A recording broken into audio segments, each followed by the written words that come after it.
Let's call this meeting to order. Roll call Vice Chair Rodriguez, here.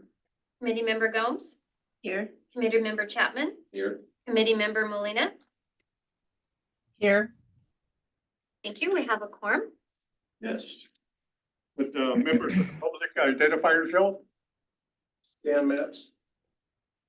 Ellen Bitter, City of Madera. Jason Rogers, City of Charlottesville. Amber Parkinson, Madera County. Derek Garman, Madera County Public Works. Very good, very good.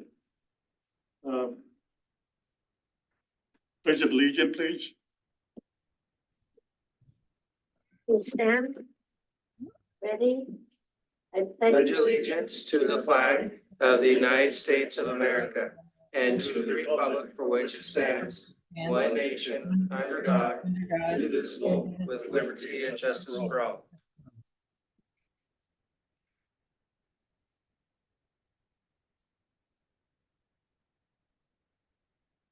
Do we have any public comments?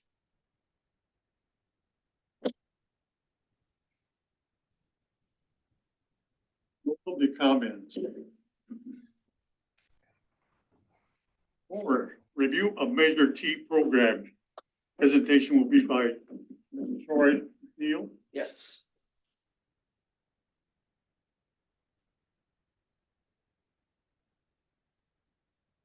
Thank you, Mr. Vice Chair. I wanted to take a minute just to kind of review from our last meeting.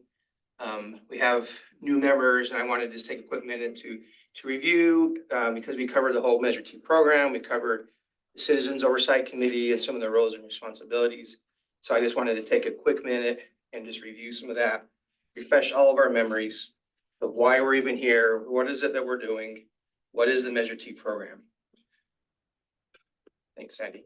So there's a PowerPoint you can follow along if you want a hard copy. It's also on the screen. Just wanted to remind you, there are several buckets of money or programs in the Measure T program, from the regional projects and local agency regional rehab. There's the Safe Routes to Schools and Jobs program that has 4 buckets of money for street maintenance, supplemental street maintenance, and county maintenance districts for flexible, and then ADA. And then there's a transit enhancement bucket, which also includes transit ADA. And then there's an environmental enhancement bucket, and then administration and planning. And so whenever we receive funds, they are allocated by the approved percentages in the plan to each of these programs. And monies are have to be spent within the eligible expenses within each program.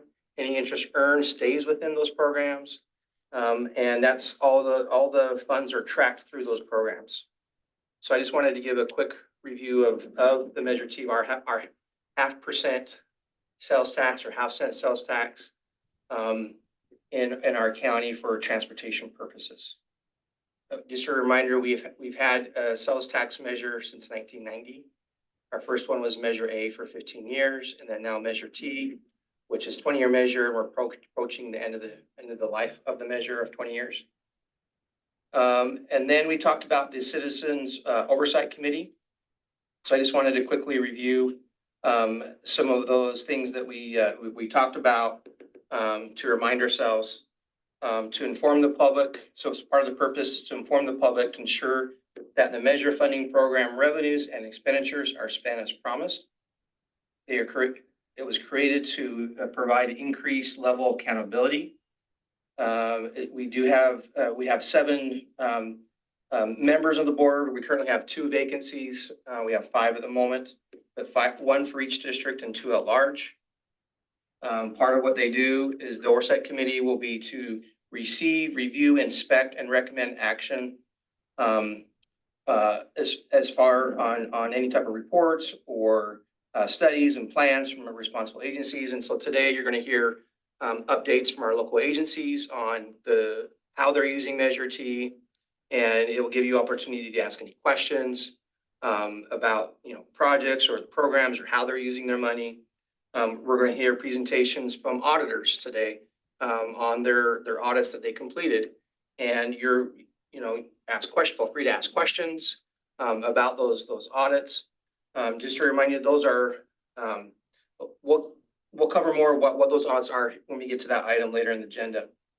Part of what the committee does is to review and comment on the expenditures to ensure that they are consistent with the investment plan.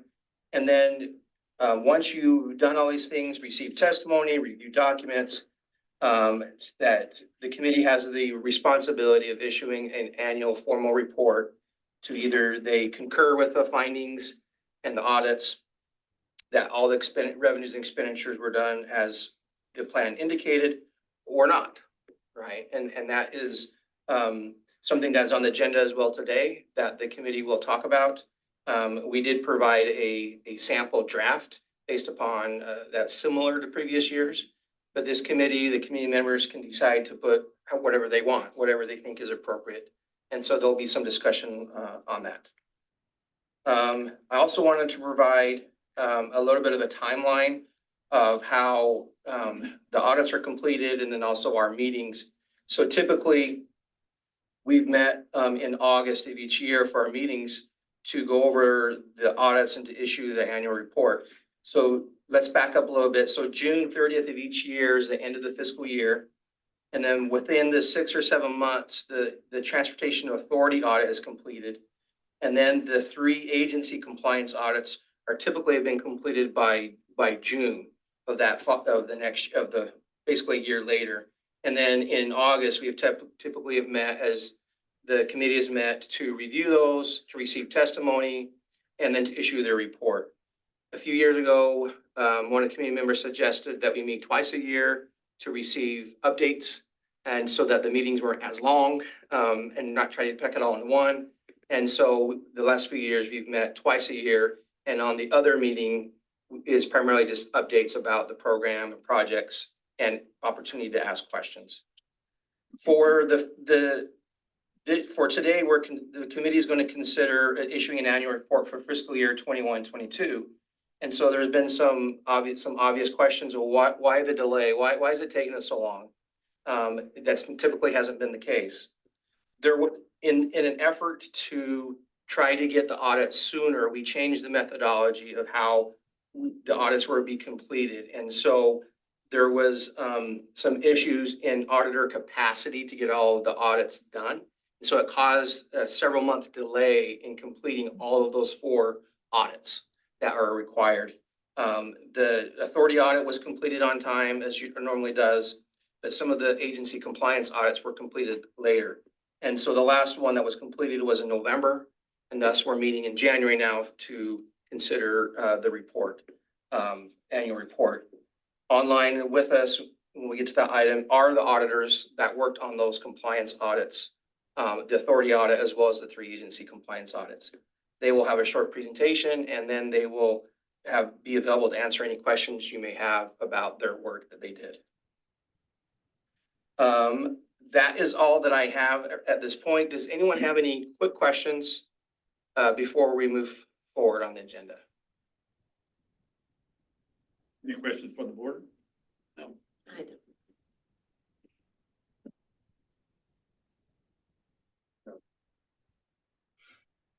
I don't see any hands raised online. Okay. Okay. And that is to recap the review from our last meeting and kind of why we're here. And we can move forward on the agenda, Vice Chair. Okay. We can go to number 5. Approval of, let's see, election, number 5, election of chair and vice chair. Any suggestions from them? I suggest we carry forward with Terry as chair and you as vice chair for the next year. Is there a second? I second it. Okay. All in favor? Aye. We can do a roll call. Okay. Okay, so committee member Chapman, Yes. committee member Gomes, Yes. committee member Molina, Yes. Vice Chair Rodriguez. Yes. Thank you. Motion carries.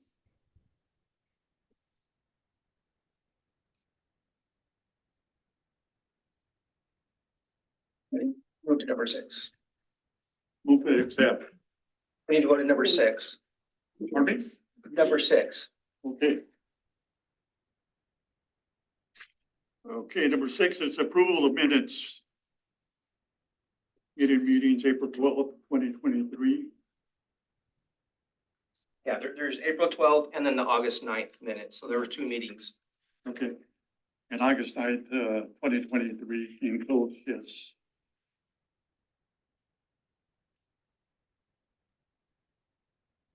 We just need Is there a motion? I move that both sets of minutes, April 12th and August 9th, be approved.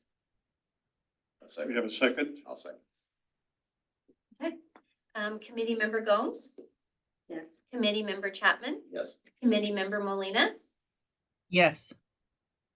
Vice Chair Rodriguez. Yes. Thank you. Motion carries. Hey. Item 7, Measure T compliance audit.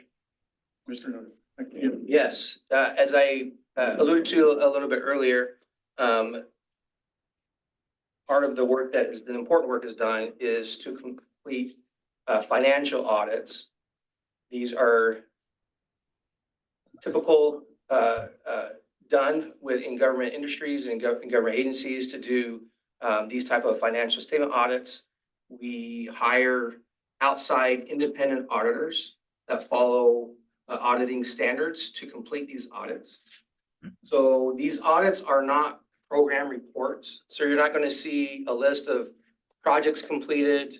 You're not going to see where the money went essentially in these, because that's not the purpose of these audits. These audits are to test to make sure all of the revenues are captured in the financial statements, that all the expenditures were captured, and that they were expended in the proper categories as outlined in the plan. So they test expenditures as part of what the work they do. And so this year we have 2 auditors that worked on these audits, on the 4 audits. And I will first of all, Fausto Hinojosa from Price Paging Company and Kristen Torres of staff at Price and Page worked on the authority audit, so the overall authority audit. And they also worked on the City of Chowchilla compliance audit. I'll ask them to present first.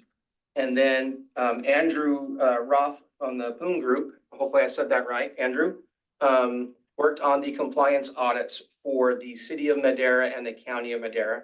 So we'll turn some time over to him after Price and Page to talk about the county and the City of Madera's compliance audits. And then we'll open it up for any questions from the committee members on those documents. And so, or their work that they did. And so, Fausto, I'll turn it over to you. Great. Thank you, Troy. Appreciate that. Should I present to the authority first and then Measure T Chowchilla, or? Yeah, that would probably be appropriate. Okay, great. Do you have the PowerPoint presentation? Are you able to put that up? Yeah, we can put it up. Perfect. So I'm going to use that PowerPoint presentation just to make sure we kind of stay on point and hit the highlights. As Troy mentioned, my name is Fausto Hinojosa. I'm the managing partner at Price Paging Company.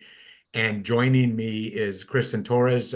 She's a CPA and an audit supervisor with our firm. And she was responsible and in charge of this audit engagement. So let's move to the next slide. So what I plan to do is just very briefly talk to you about the firm, our audit process, some key audit areas of emphasis, what the auditor reports say that we issued, some required communications, and then certainly give you time for any questions that you might have. If we can go to the next slide. So we are in Clovis, founded in 1976. We're one of the 5 largest firms here in the area, and our specialization is in governmental, municipal, county, and special district audits. We have close to 60 employees here in the area, and I'd just like to share that so that you know who it is that you're working with. So let's move to the next slide, please. Already introduced myself and Kristen, and we also had a couple of other audit staff that worked on this audit engagement. So let's move to the next slide. The audit process, I always like to share this. We have performed what is we will call a risk-based audit. Our job is to identify any material error or fraud. And there was a time when auditors were afraid to say that they were looking for fraud because for a long time we maybe were not doing a great job of finding it, but the auditing standards became much more explicit about auditor responsibility with respect to fraud. And so certainly that is something that we need to focus on. And so what we do is we obtain an understanding of the organization and of the risks, financial and otherwise, that might have an impact on the financial statements. And a part of that understanding will include controls. Internal controls are processes, policies, systems, procedures that the entity has in place to help mitigate the risks of error and fraud and to help ensure that the transactions are being recorded in accordance with generally accepted accounting principles. So we ask two questions with respect to internal controls. Number one, effectively designed, meaning is the policy properly designed? Is it well written? Do people understand what that policy and procedure is? That's the first part. Second part, though, is has that internal control been placed in operation? So in every audit, we're required to do those two things. Is the policy is effectively designed? Is the control effectively designed? And has it been placed in operation? You might, to give an example, you might have a control requires two signatures, and that's the policy, that's the procedure that should be followed. But if in fact it's not happening, it doesn't really matter what the policy says if something different is happening. So from an audit perspective, we obtain that understanding because we want to know, number one, are the good, number two, are they being utilized? If either of those are a no for us, then that increases the risk of both error and the risk of fraud. And so that is going to impact the audit that we're applying to the account balances and to the transaction cycles of the organization. That last bullet point, develop procedures to obtain evidence about financial statement balances and transactions. Ultimately, that's what we're doing. We're required under the auditing standards to obtain sufficient appropriate audit evidence to support the balances in the financial statements, including the footnotes that are a part of the financial statements. Please. So a few key audit areas of emphasis. So we make, again, risk-based decisions and obtain evidence for various account balances. A few of the key areas that we were focused on with respect to the audit here was revenue recognition and receivables. Revenue recognition can have some challenges, and we experience that in a lot of the clients that we work with because there are some complexities in the governmental accounting rules as to when something should be recorded as revenue, whether it was earned or unearned, which period it should be recorded in, accounts receivable related to revenues. So that's always an area of emphasis for us. Expenses, as Troy mentioned, one of the key things that we're doing in the audit is determining whether expenses are appropriate and meet the requirements of the rules and regulations that you're operating under. Related party activities, the auditing standards are very specific that we need to be careful with related party activities because if they're not done arm's length, then there is an increased risk of something improper happening there. And then financial statement disclosures were another area of emphasis for us during the. Let's move to the next slide, please.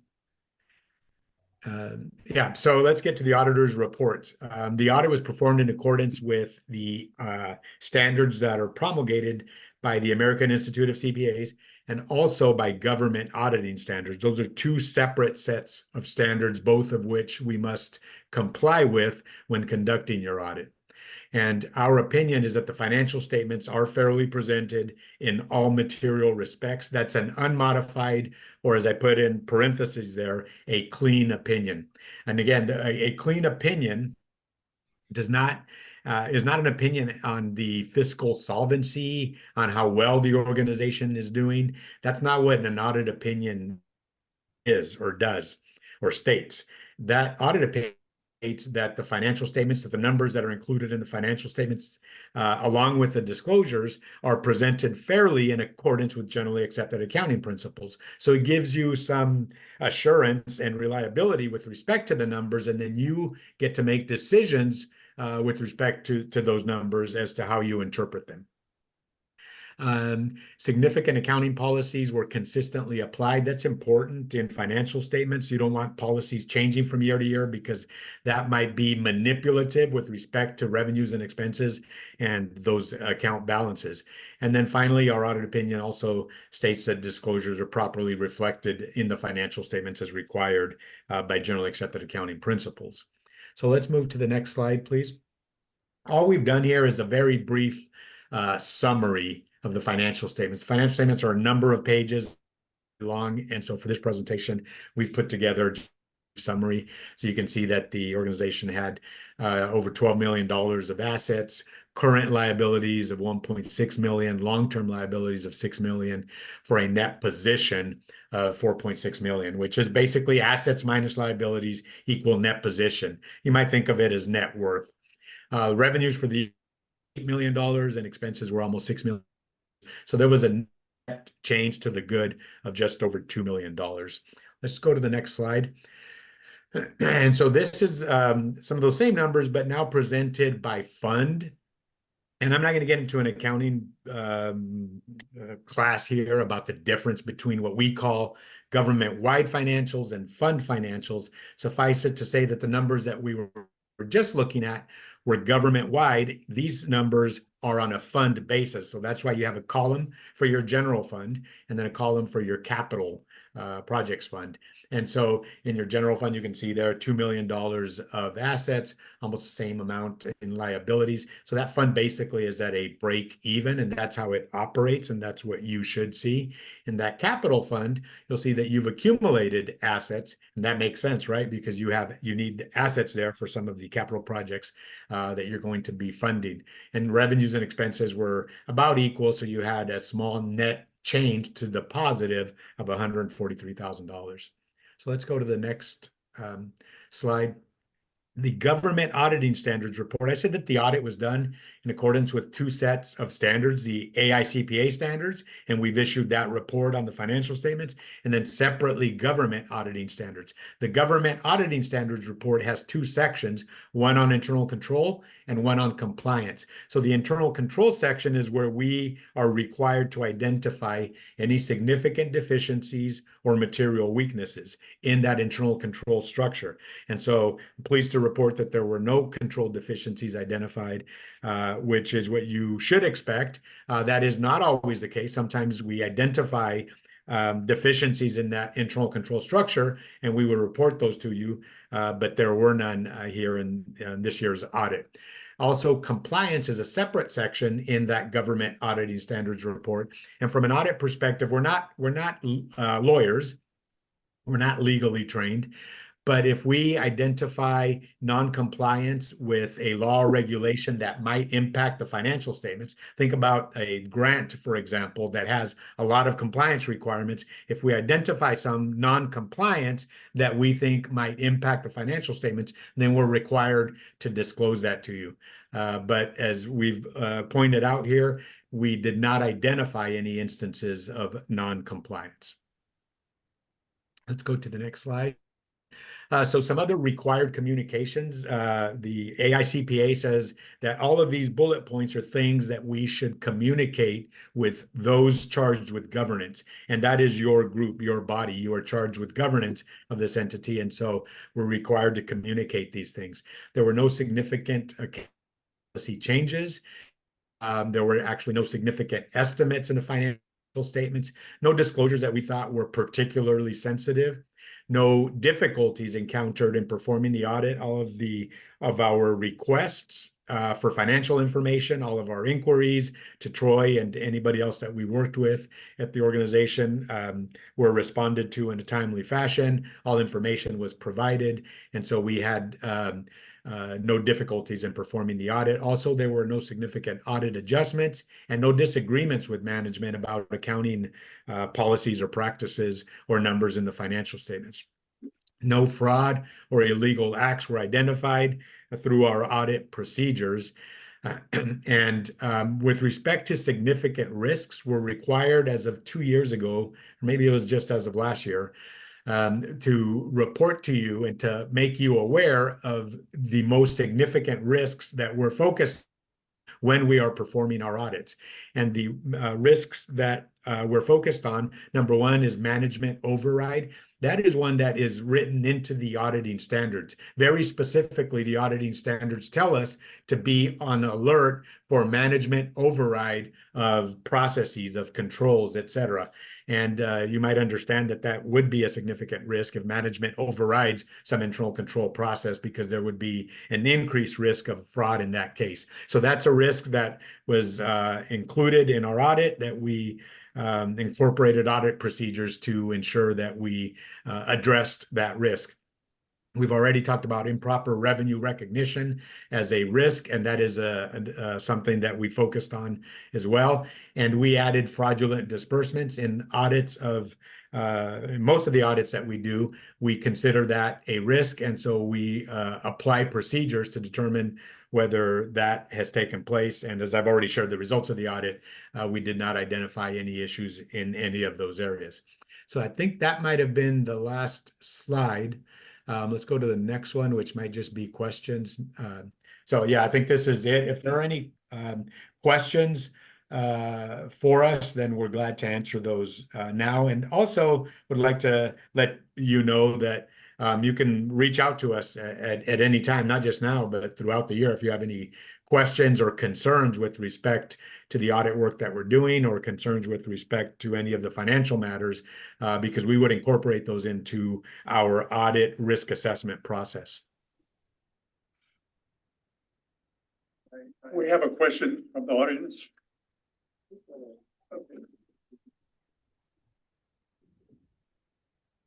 Fausto, I'm Dan Metz. I'm not a CPA, so I'm looking for an explanation of something on it's about the fifth or sixth slide in. It says financial summary of government-wide, whatever that means.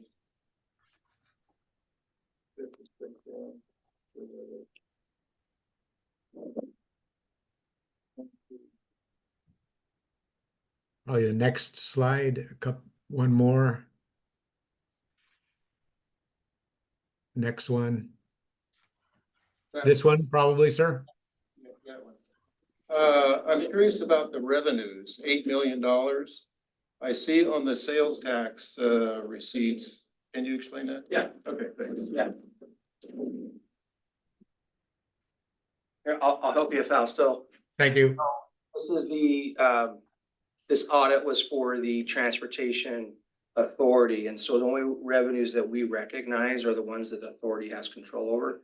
All the other pass-through ones go into a trust fund, and that's what is not part of the government-wide. So all of the local agency revenue portion of it is not captured in here, and that's why it's only about half of the amount. Okay. Hopefully that answers the question, and if you want to add anything to that, Fausto.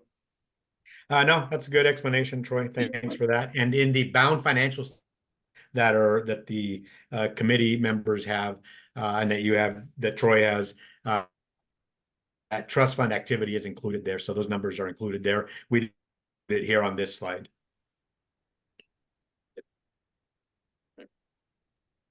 Any other questions?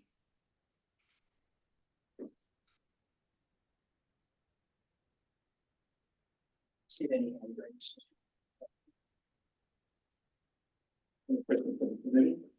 So probably go on to the Chachilla one. Probably move on to the Chachilla one.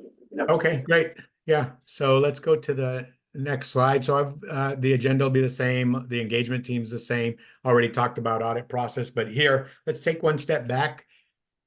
Please, the previous slide. Yeah. So a little bit different here. Key audit areas of emphasis. Revenue recognition we had on the previous one, and we had it here as well. And this is the audit, obviously, of the Measure T over in Chowchilla. So we worked with the finance team in Chowchilla, focused on revenues, expenditures, as would be expected. But the bullet point that's different here is compliance. So that really is the key here, where those funds expended in accordance with the plan. And that was a key area of emphasis for us. If we go to the next slide.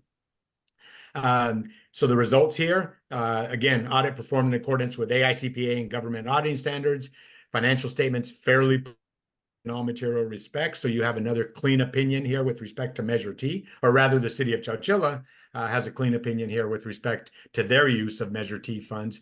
and no significant accounting policy changes. The disclosures were appropriate, and no new accounting pronouncements that impacted those financial statements. If we go to the next slide. And so again, just kind of a snapshot here of the Measure T fund as it sits at the city of Chowchilla. Assets of almost 1.8 million, revenues and expenditures almost equal at $420,000 and $430,000 for a small net change in negative net change, $13,000. If we go to the next slide. The government auditing standards report. And so when we're performing this Measure T audit, we're looking certainly at the controls at the city of Chowchilla that impact Measure T. And those might be government-wide controls, or they may have more specific controls specifically with respect to Measure T. Our job is to assess which controls, or to determine which controls are important and which controls impact compliance and financial activity in Measure T. And then if we identify any control weaknesses, to report those not only to you, but also to report those to the management at the city of Chowchilla. But in this case, there were no control deficiencies, and there were also no instances of non-compliance, similar to what I just described with respect to the authority. But this was, again, Measure T, and so have reported that already to the city of Chowchilla and reporting that to you now. Next slide, please. And just as we reported earlier with respect to the audit of the authority, we have the similar reporting requirement to you under the auditing standards. And I'm not going to go through all of those because these are comparable to what I just covered. But in their case, there was nothing further to report either. Maybe just in that last section under significant risks, you'll see a difference there from what I just reported earlier for your organization. Management override of controls is the same, and proper revenue recognition of revenue is the same. But the difference here is transfers of restricted funds used for improper purposes. So that this doesn't mean that happened. What this says is that that's one of the areas that we were focused on. We wanted to make sure not only that the expenditures were appropriate, but we're also looking to make sure that when this pot of money is sitting there, that there are no improper transfers out of those funds. And so we developed audit procedures to address all of those risks. And as I've already shared, we issued a clean, unmodified opinion, both on the financial statements and on the compliance side. And I think that's all I have here. If there are any questions on this audit, glad to answer those. Any questions on the board? No. On the public? No hands are raised on one. Thank you, Fausto, and your team. Great job as always. And I think that you hopefully helped Andrew coming up. Did a lot of the thing. We don't necessarily need to duplicate some of the same procedures, but thank you, Fausto. And we'll turn the time over to Andrew to present on the City of Madera and the County of Madera. My pleasure. Thank you, Troy, and thank you to the committee for allowing us to serve in this capacity. Use ourselves. Good evening. Good evening, committee chair and other committee members and public citizens. We're here to present am I able to share? You should be able to. Great. We're going to start with the City of Madera, then the second one we'll do the County of Madera. I switched up my slides a little bit because Fausto did go into some of that. The audit strat process is pretty much identical. It's based on the auditing standards. So some of that I put in some other information that I think is helpful as part of so you're not seeing the same information over and over. So we're here today to go through a presentation of the financial statements for the period June 30th, 2022 for the City of Madera. We'll go over the scope of work, the audit responsibilities, our approach to the audit, overview of the financial statements, and the audit results. So scope of work will be the City of Madera's Measure T fund audit. So audit responsibilities, there's responsibilities for both the management, so it'll be the management of the entity we're auditing as well as the audit. So management is responsible for the preparation of the financial statements.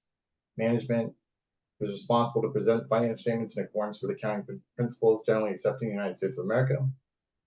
management's responsible to adopt sound accounting policies and also to establish and maintain internal controls over financial reporting and compliance. Management's also responsible to provide evidence supporting the amounts and disclosures in the financial statements, as well as to prevent and detect fraud. Us as the auditors, we are responsible for performing the audit, responsible for ensuring that audit is in conformity with auditing standards generally accepted in the United States of America and standards applicable to financial audits contained in government auditing standards. We're also responsible for communicating with the district governments, assessing the risk of internal control over financial reporting and compliance. We're also responsible for determining fairness of the presentation of financial statements, and in the end, we're responsible for rendering an opinion. So this is audit approach. So we do a four-phase audit. So first, we'll do a detailed planning.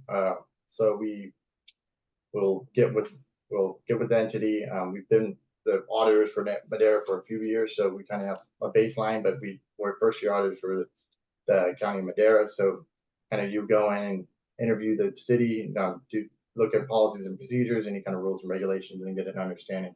And really for the audit here, we're really focused just on that Measure T fund and any kind of internal control processes that specifically relate to that. So that would be like payroll, if there's payroll costs charged, the procurement process, any kind of cash disbursements that's paying vendors, and then also the cash receipt process of receiving those Measure T funds, and also any kind of interest allocation for excess.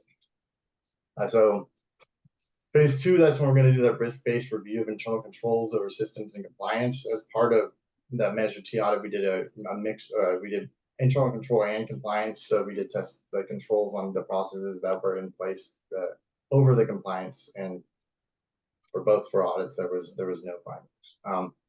Phase 3, that's going to be year end. That's when after year end, we'll come in and validate and test the account balances, and we'll send out confirmations. Typically, most of these confirmations being as part of the entity, most of the funds are just within the pool cash, and we're doing most of that work with the regular audit. So in this case, we're kind of validating all the Measure T funds coming in, and we're really focusing more on the compliance of the expenditures, making sure it's being spent on the correct items, and if it was reasonable. And then for phase 4, that's when we review the financial statements and issue our audit opinions. So now we are presenting that opinion. So I'll overview the financial statements. This is from City of Madera. City of Madera's Measure T fund has assets of about 13 million. Liabilities about 91,000. Deferred inflows of resources. So these are funds that are received by the city, but not within the period of availability, which is 90 days. So anything received after that, that it would still be considered would be a deferred inflow of resource. And since there isn't government-wide financials at the fund level, that would just be a delayed revenue until the next year. Fund balance, so the overall restricted fund balance, because these funds are restricted for the required Measure T purposes, was about $12.8 million. So during the year, the revenues coming in for the City of Madera's Measure T fund was $4 million, and expenditures of $2.6 million. So there are revenues over expenditures of $1.3 million, and there were transfers, and these were related to the project expenditures for Measure T approved projects of $897,000. So the change in fund balance was approximately $482,000. So our audit results for the City of Madera's Measure T audit, we issued an unmodified opinion. So this is a clean opinion. This states that this kind of means that the financial statements are fairly presented in all material aspects. Significant accounting policies have been consistently applied. Estimates are reasonable, and disclosures are reflected properly in financial statements. Some other results. We did not have any disagreements with management. We didn't have any issues with any accounting issues with the city, and the accounting principles were consistently applied. And as part of our work, we did not discover any significant deficiencies or material weaknesses. Those would be kind of findings, as you know, in internal control over financial reporting or compliance requests. There were also no material irregularities, and there were no other matters that we noted. That is the city's, the audit presentation for the city. If you have questions. Good. Ready? On that second slide of the finances, Yes. where you said 4 million something. I can't find that, Mike. You want me to go back?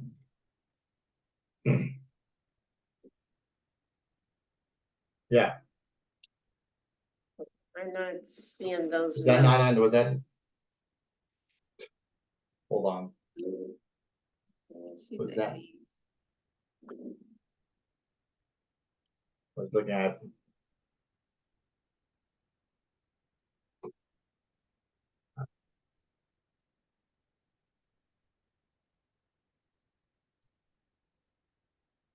All right.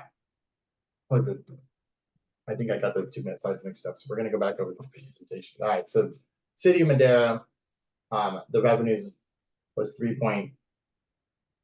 I think it was, I think it was just that one side. So the revenues for the City of Madera was $3.3 million, and the expenditures was 700,000. So that'd be revenues over expenditure 2.5 million, and then there was the 890. So I think just one of those numbers was updated. So sorry about that. So total net changes in fund balance was $1.6 million for the year. It looks like he just put the round numbers in his PowerPoint. Yeah, I was. I just wanted to make sure. I looked at it like 20 times because it says city and county, and it's like I'm trying to like not confuse myself, and I ended up confusing myself. I apologize greatly.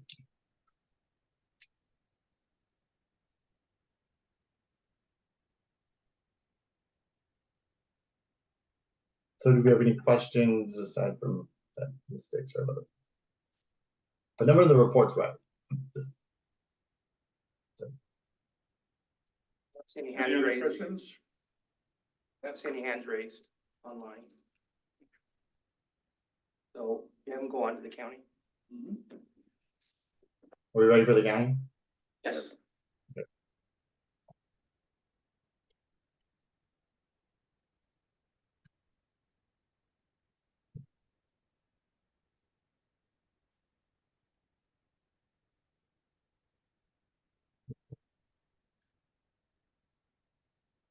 So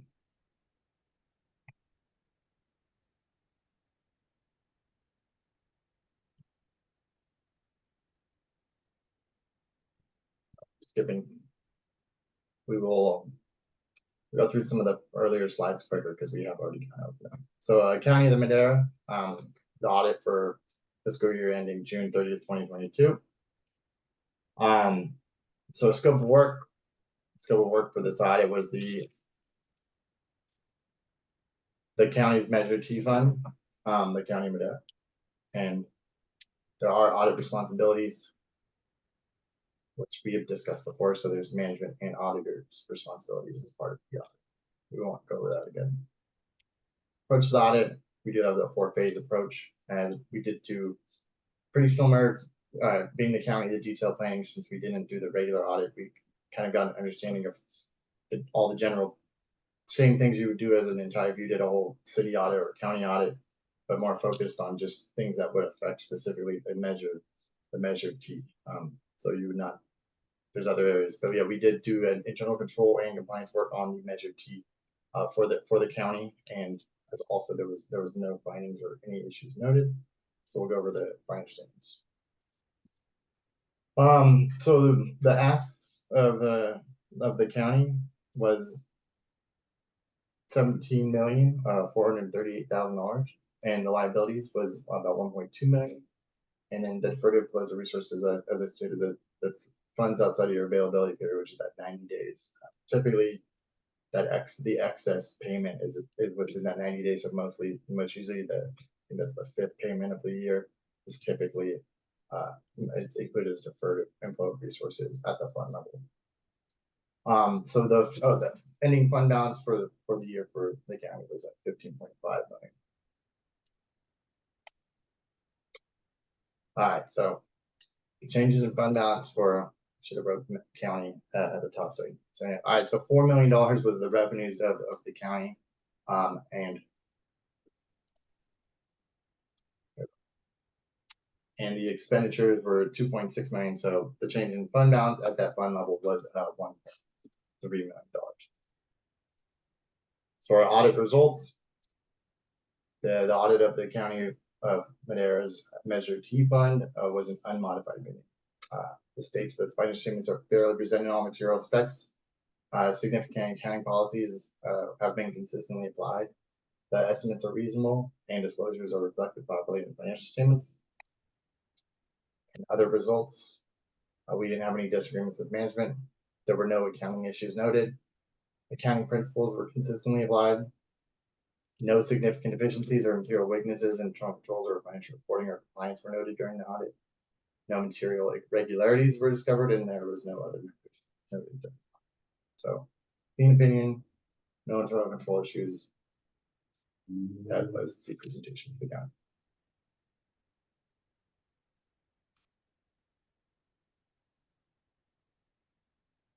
Any question from the committee? No? From the ladies? Yeah.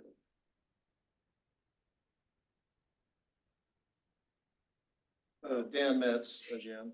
Troy, you may be able to answer this. I noticed in City of Madera, the revenues were 3.3 million and the county was 4 million. I don't know what the city of Chowchilla was. I don't remember that, but it's probably smaller than those numbers. Yeah. And I'm trying to close the loop with the 16 million that's in the letter. Yeah. So Yeah. where's the other revenues? Yeah. Yeah,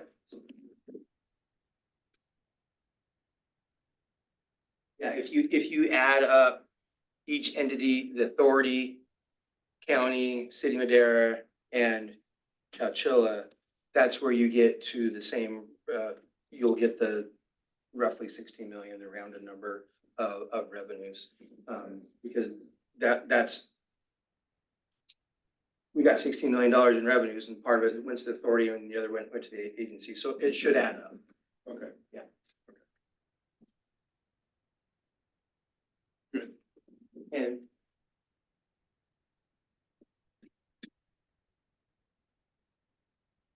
I can just add, thank you, Andrew, for the presentation. I just want to add, you might have noticed in the presentations, and specifically since the county was last, how the revenue was about 4 million, but that their assets was like 16 million.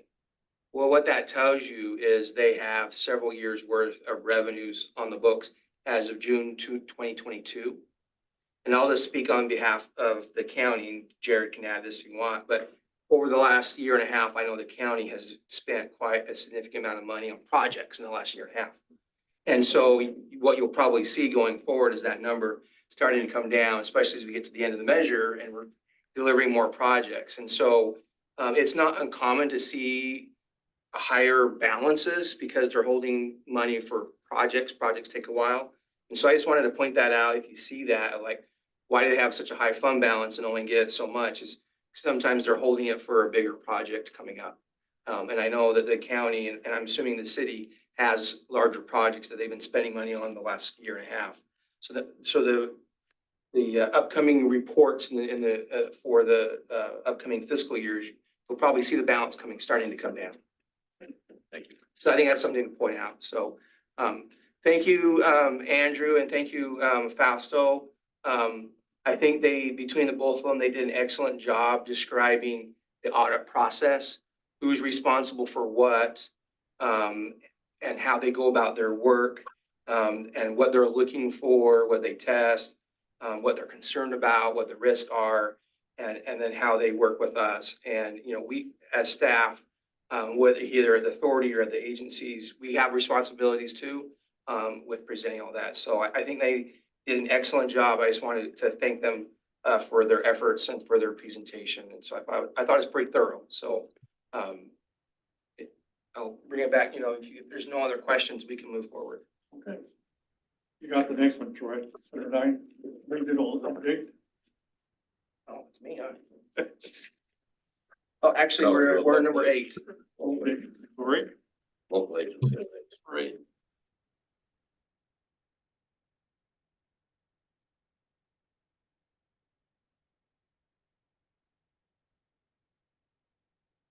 Going first, Gary? I go first, right? Yeah. Oh, I think so. Yeah, usually I go last, so. That's city. You wanna do ours? Yeah, Oh, you I'm so probably- sorry. Sorry. My apologies. There. What? Change it by sharing. Might have to stop share and reshare. Oh.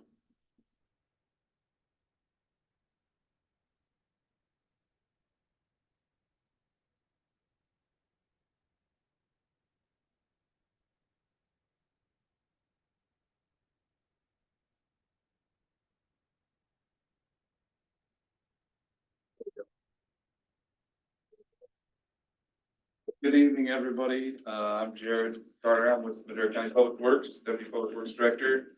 Thank you for having me this evening. I'm gonna go over a pretty brief presentation here, but cover some good information, and then I'll be available for questions. So, starting off with, just kind of wanted to point out that Measure T is working for the county. I think it's working for a lot of the agencies, the cities as well. Here's just a kind of a snapshot of some of the significant projects that we've been able to complete throughout the region. Some of these projects are relatively recently completed. Some of them have been, completed in the last few years. One thing I did want to note that we have a couple of them that have actually won some awards through the Public Works Association, American Public Works Association, as well as the American Society for Civil Engineering. So these are great projects and are being recognized, throughout the region as significant projects. And, again, Measure T is what's helped put these projects forward. Next slide. So as far as some updates on regional projects, the Avenue 26 project, some of you may be familiar with that. I think I presented on it last time and it was wrapping up or had just wrapped up. We actually have officially now closed out that project with FHWA as of this last December. And overall project cost is roughly $23 million. The county's contribution or share of that project was 10%. So basically, we spent about $2.3 million to get a $23 million project.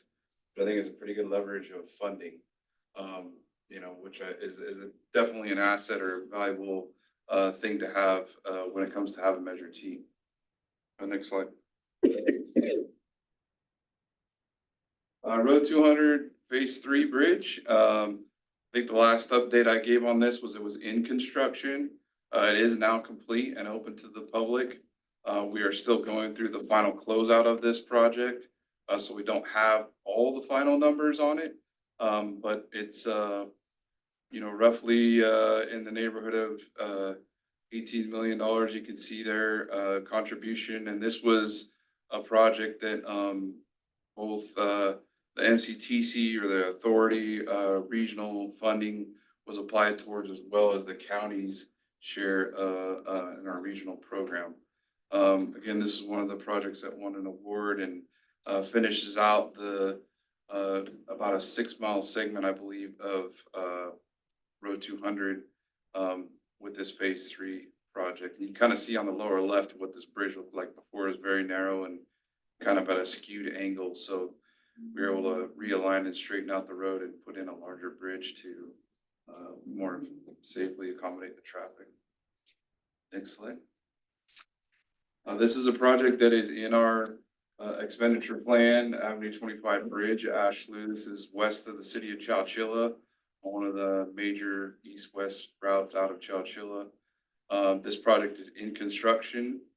And again, there's leveraging of federal dollars, about $5.2 million programmed for a federal highway bridge program with our local match of about 11 or 11.5% coming from Measure T. It's a pretty long bridge, 320 feet long. This bridge was actually structurally deficient, and it was one of the locations where we were required to close the bridge during high flows in the slough due to the stability in the scour in the abutments or the piles on that bridge. So this is a much needed project. Took a long time to get through the process, but we're finally into construction and looking to hopefully finish that up here in the next several months, and get that reopened to the public. Next slide. In terms of road maintenance, go to the next slide, sorry. We also have programmed rehabilitation of Avenue 15 as one of our major east-west corridors in the valley here between the city of Madera and out to 41. So there's going to be a combination on that stretch, which is about a 10-11 mile stretch. We'll do a combination of rehab and overlay on portions of it, and then also some preventative maintenance. The segment from Road 29 to Road 36 was actually rehabilitated about 6 or 7 years ago, I think it was. And that was done using federal ARA money, American Rescue and Recovery Act money. So we're at the point now where we need to get a preventative maintenance treatment on that to preserve it. And then go ahead and finish the segment from 36 to Road 36 to 41 and rehab that. We're always, using Measure T to help contribute to our general maintenance, our road maintenance for pothole patching and material for that. Prices for that material have gone up quite a bit. So that is becoming more and more expensive just to provide our crews with the patch material that they need to stay up on that. And then we also have about 30 miles of maintenance districts that are scheduled to be roads in our maintenance districts, which are primarily up in eastern Madera County in the mountain area where we have a lot of our road maintenance districts. So there's about 30 miles of roads within various districts that are scheduled to be treated with various types of treatments, overlays, cape seals, micro seals, depending on the condition of those roads. Next slide. Just kind of maybe as a reminder, recap for folks. The county, we completed a pavement management program report, evaluated our entire network, and that report was done in 2019. It showed our overall pavement condition index as a 44 out of 100, which is not good. It's considered poor or failing. It identified the remaining service life of our network is about 9 years if we were to do no maintenance on the system. And then it also provided various scenarios for different funding levels of what the pavement condition would, or what kind of funding levels we would need for various pavement condition if we were looking to improve or maintain. Next slide. So here's just again a snapshot of our pavement management system that shows kind of the breakdown of pavement conditions. It's a little hard to see those numbers, but basically we have a little over 2,000 miles of total road mileage in the county. This is broken out by road classification. So you have the larger, more heavily traveled roads on the limited expressways and the arterials. And then as you go to the right, you get to collectors, which are lower volume roads, and then minor roads are your smaller roads in neighborhood areas and small subdivisions.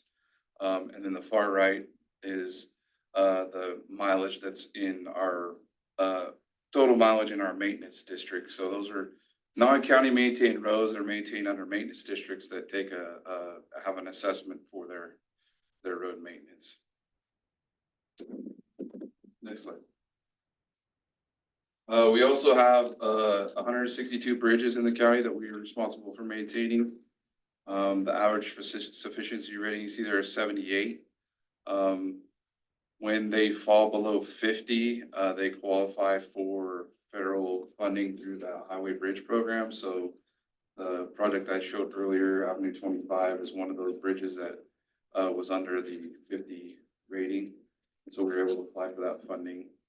So of the 162, we now currently show 27 bridges that are considered structurally deficient. Next slide. So what's next for Measure T for the county? You can go to the next slide. Sorry. So we're working on updating the pavement management program report.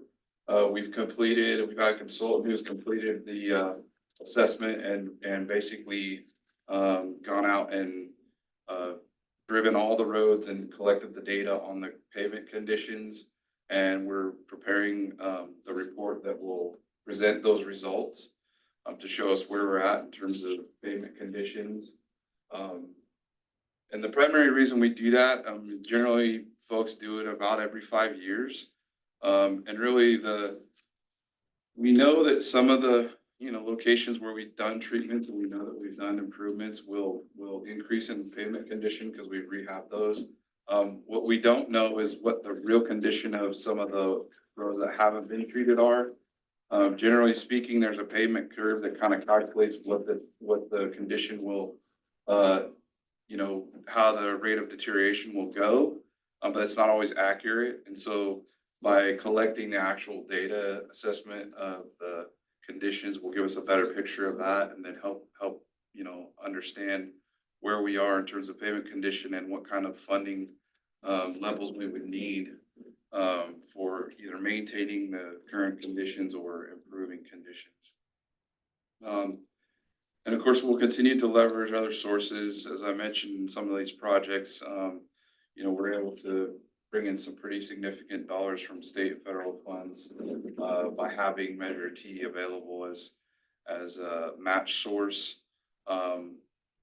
which, most of those matches would come out of our general gas tax funding that we get for road maintenance, which isn't enough to cover everything. So, having Measure T to help cover some of that is helpful to get those projects done, but it also helps keep the gas tax funds as whole as possible and focused on road maintenance.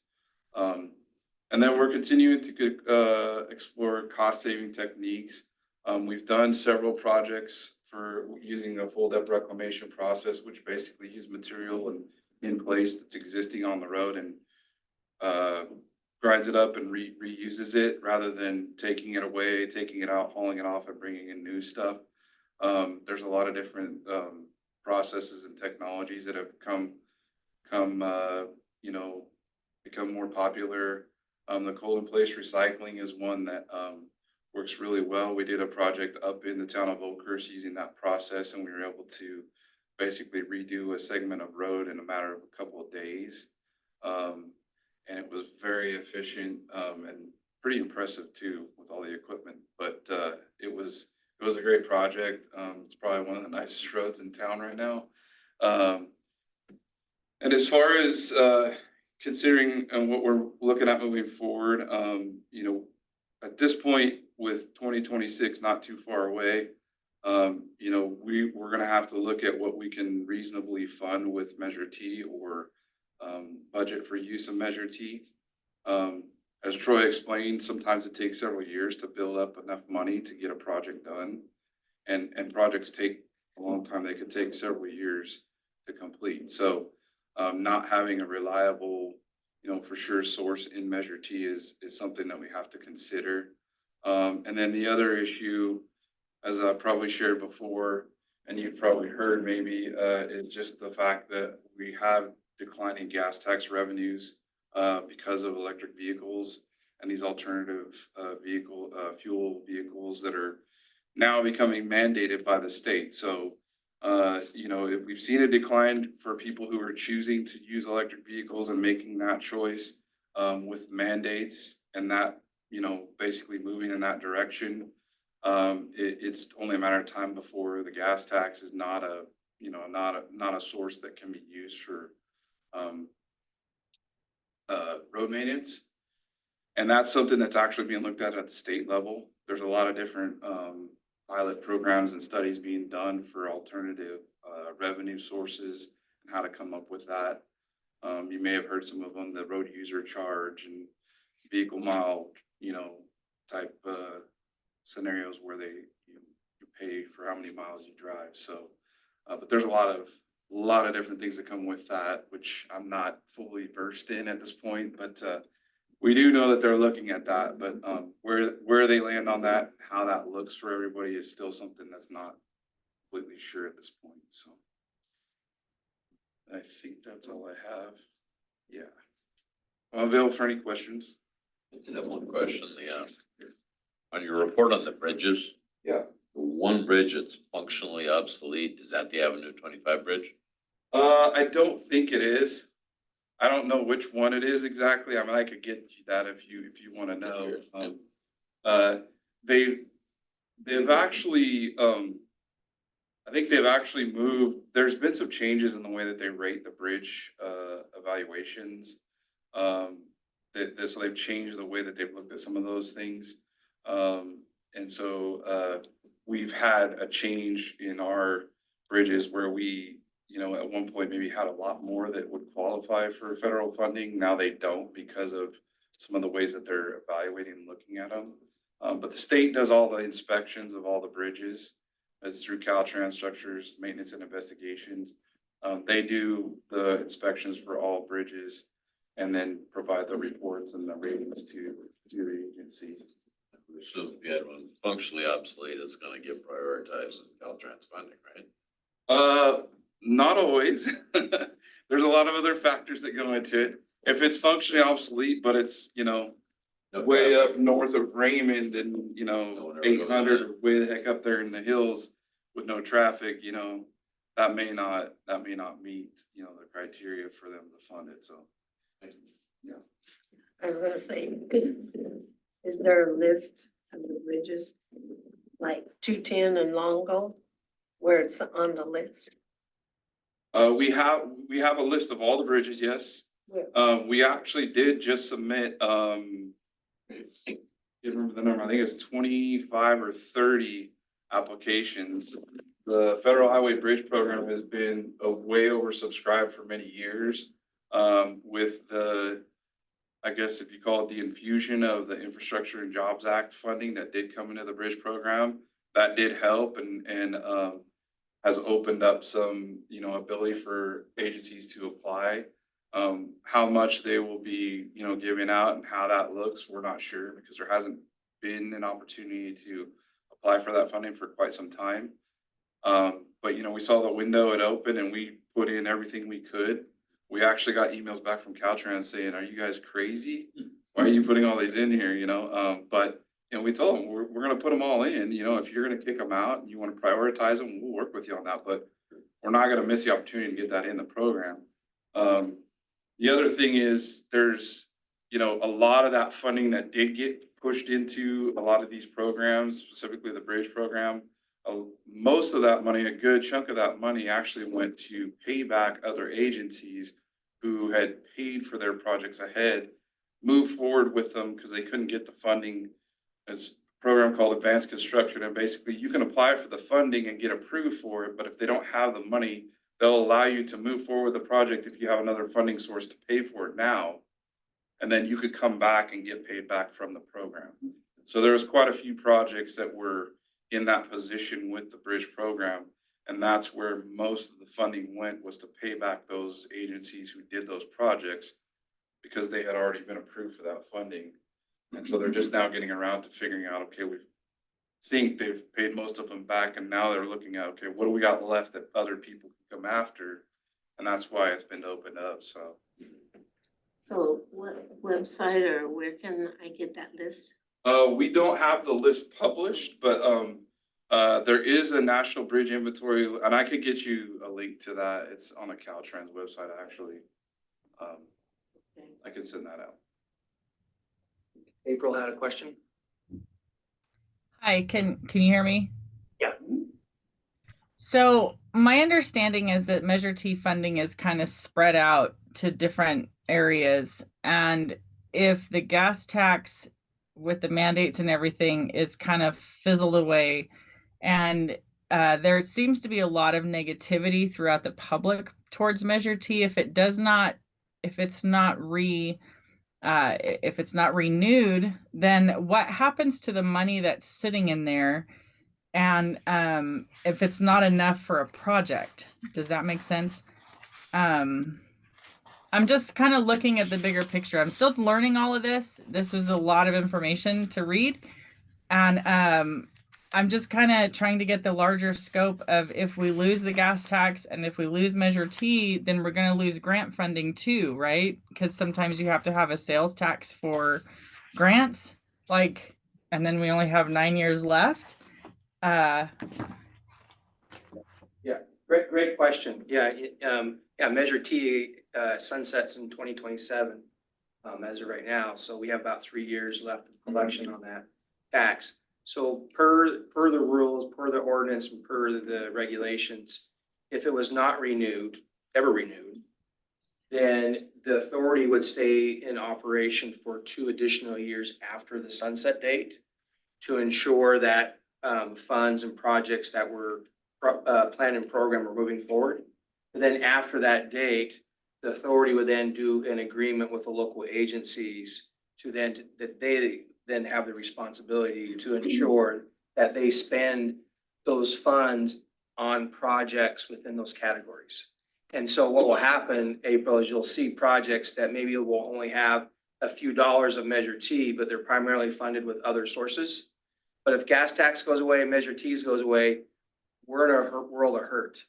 And our roads are going to get way worse, and we're going to see less projects overall. And I think you hit the nail on the head as far as leveraging other sources. It'll be hard to have a match. It will hard to be able to compete. It will hard to be able to even qualify for certain funding sources that require a match or a funding source or a sales tax measure as a match for those type of funds. And so it's super important from my perspective as the financial person. I'm a numbers guy, so I see the numbers, and I don't know what the agencies are going to do if they don't have that funding anymore. They're the ones that implement projects, and so hopefully that answered your question, April. Yes, it did. Thank you.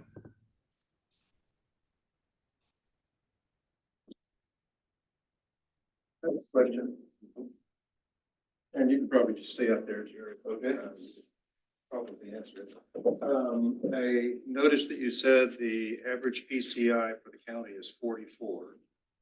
And on that bar chart that had the various Yep. bars, it showed 36.8 for Correct. the 2,154 miles. Can you explain that difference?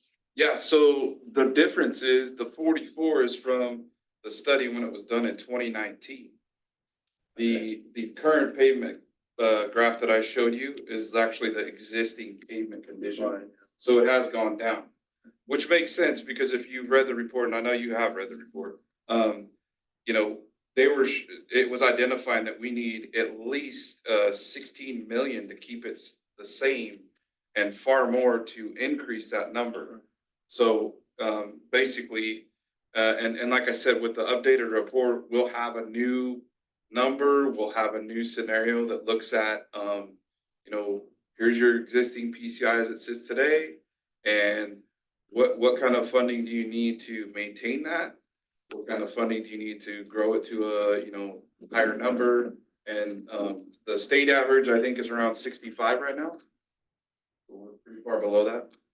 I think you said there's going to be a new report. It's a new PCI, new management, pavement management, whatever it is, report. Yes. Like the 2018. Yep. Yeah, so it's an update to the 2019 report. It'll have much of the very same, I won't say information because it's all going to be new information, but it will evaluate things the same way and give updated figures and funding scenarios. And 36 numbers, what will be shown on the new report? Well, that's what. How old's that 36 number? It could, right? Well, again, so that number in the graph is pulled from our pavement management system based on the data we have. So the new number is going to come from the consultant who actually went out and inspected and collected that data. So it could be different. That's right. In other words, so like, as I was explaining, the pavement management system kind of calculates or estimates a deterioration curve. So it's going to show that a road is going to deteriorate at a certain level, and it's a curve. So as it gets worse fast. But in our case, for an example, we might have a road that's on the west side that was a low PCI, And so the system is saying, okay, you were at a 35. By now, if you haven't done anything on that, it's gonna be a 25. But they may have driven it and it's still a 33, so it didn't drop off as fast. So it's likely we could see the number higher than 38. We could see it higher than 44 even.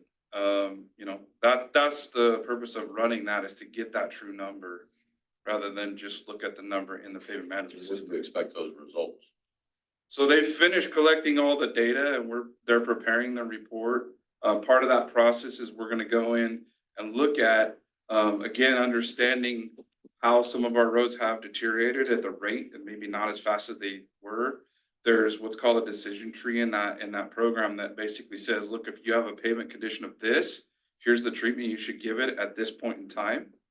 And so, all of that works together to help us understand and kind of lay out like what should we be doing and where should we be focusing the money. Focusing on preventative maintenance on roads that are in good conditions so they don't get to that cliff and fall off that curve.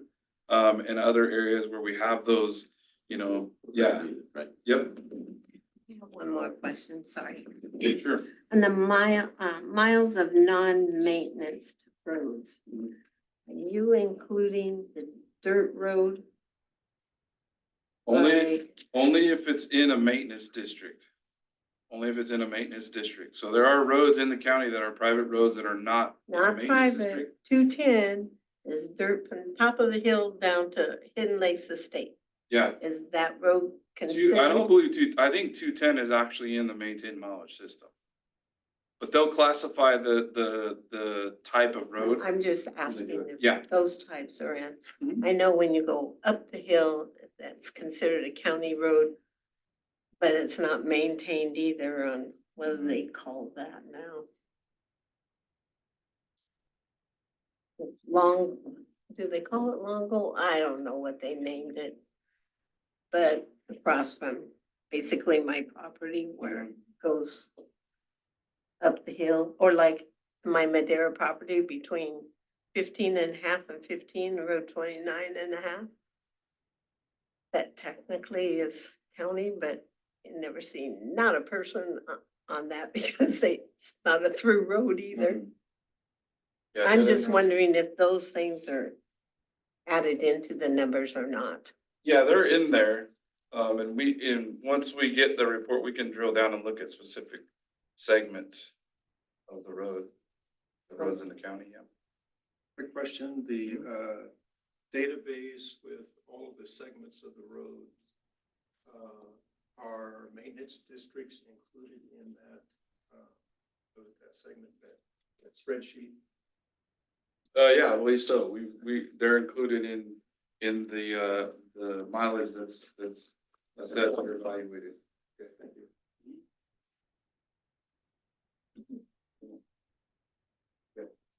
Thank you. I didn't hear that. You're up, Jason.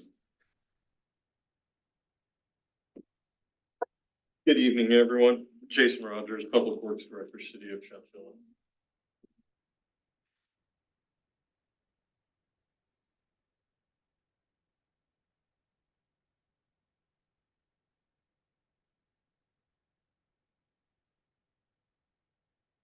So my report's going to be somewhat similar to Jared's talked about. This is a little overview of the city, some nice pictures of Robertson Boulevard. And we use a similar program, or we actually use the same program that the county uses for PCI, and we did previous. Sorry.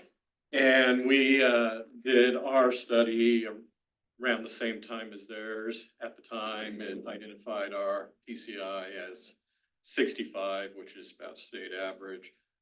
Like Jared said, it takes those and calculates and gives a theoretical PCI of about 60 now for our roads. And we have. I don't know. And so 62.9 miles. And our city streets are maintained by a division of 3 staff. for the whole city. And then, so I wanted to go in, briefly though, and just show a few of our past city projects that we've done over, the last, 4 or 5 years. We have Fuller Neighborhood Pedestrian Improvement Project that was putting in, pedestrian improvements, between, Fuller Elementary and Stevens Elementary School, along with road rehabilitation. That's that top picture, or middle picture. That's that project right there. And so giving the safe routes to our kids and then improving the pavement over there. We also have the Wilson School Pedestrian Improvement Project, similar project to Fuller, near Wilson Elementary, and doing the same type of thing, road rehabilitation, plus putting in paved sidewalks, curb ramps. Then we also have the Road 16 Fifth Street Curve project that was done. That project had been needed to be done for quite a while. And now it's a nice, smooth road to drive on. And I always like to mention that's a project that, as well, that we were able to partner with on the county. They did the county portion of it and did our portion as well, and we reimbursed the county on that. It was a good partnership on that. And then just this past year, one of our largest projects that we have is that one on the bottom left is the Humboldt Avenue Road Rehabilitation Project. Large project. Next slide, please. Hopefully, and so this is the Humboldt Avenue Road Rehabilitation Project. This was a large-scale project, reconstruction of Humboldt Avenue. It also had storm drain improvements that were put in there, so that way we stop a lot of the. I have no idea what I did on that. Yeah. I apologize. No. Is there a pause button somewhere? I don't know. I'm sorry. Slideshow mode. Yeah. It's not, it's in PDF. Oh. So. And so anyways, we did a large scale rehabilitation of the road from 3rd Street all the way down to 15th Street. This is a large travel road. It goes right in front of the high school, so it's used quite frequently by a lot of people. And then we had storm drain improvements as well, so that way we could keep flooding off of the road to ensure longevity of the road as well. And pedestrian improvements, a lot of missing sidewalk in that area, curb ramps, enhanced sidewalks, rapid flashing beacons. This project was funded with Measure T, Community Development Block Grant, RSTP, Road Maintenance Rehabilitation Act, or SB1 funds, storm drain funds, CRISA, and I can't remember what CRISA stands for. COVID. Yeah. Were all used on this project. This project had a total cost of $3 million, and we used about 80,000 in Measure T funds, leveraging a lot of those funds for that project. So really good project. Another project that we worked on last year with MCTC and Caltrans was the State Route 23399 Interchange Project, or as it's also known as the Roundabouts Project. And last year, the environmental for that project was completed in July 2023. The goal is to reconstruct the interchange and bridge to include 2 roundabouts, one on either side of the interchange. Additional 2-lane bridge with pedestrian improvements. ADA accessibility, multimodal access. However, additional funding is needed for the project. Currently, only Measure T funding is on this. We do know that we had a shortfall on there. Troy and the city are working together to try to identify opportunities to leverage those Measure T funds for additional grants. So that way we can get that project going. Right now, we are working, or rather Caltrans is working on the design for that project. And we expect a right-of-way acquisition for 2024. And right now, they're showing potential construction of that project in 2026. Next slide, please. Wayne's like, yes, And so these are the allocations in 23, 24 allocations. And so overall, total available funding for the city is 704,000 approximately. 705,000, let's round it up. And next slide, please. And we move on to current projects and how we use the Measure T funds. So out of the 705,000, approximately 300,000 of Measure T is allocated towards street maintenance through the Measure T street maintenance and supplemental maintenance funds. And they go to general overall maintenance. What this represents is about 40% of the city's road maintenance budget, along with, as Jared was talking about, gas tax that goes towards that. So as he's mentioned, you know, if gas tax goes down and everything, that becomes an issue for maintenance. Measure T goes away, that becomes an issue for maintenance. And so that is a concern, and one of the reasons why we need Measure T to go on. Next slide, please. We also received a Clean California funding from the state in order to beautify and enhance the Robertson Boulevard median near the train tracks. That's a small design that we have of it right there.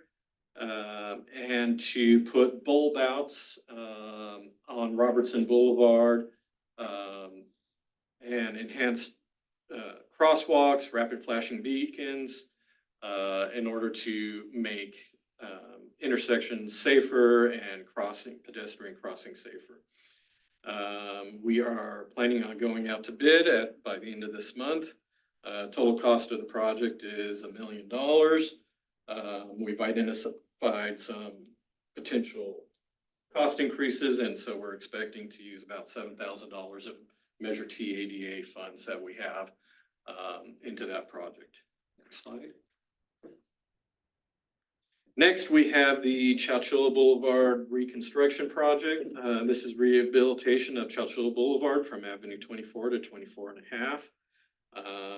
We have completed design on that, and we are expecting to have that out to bid in 2024.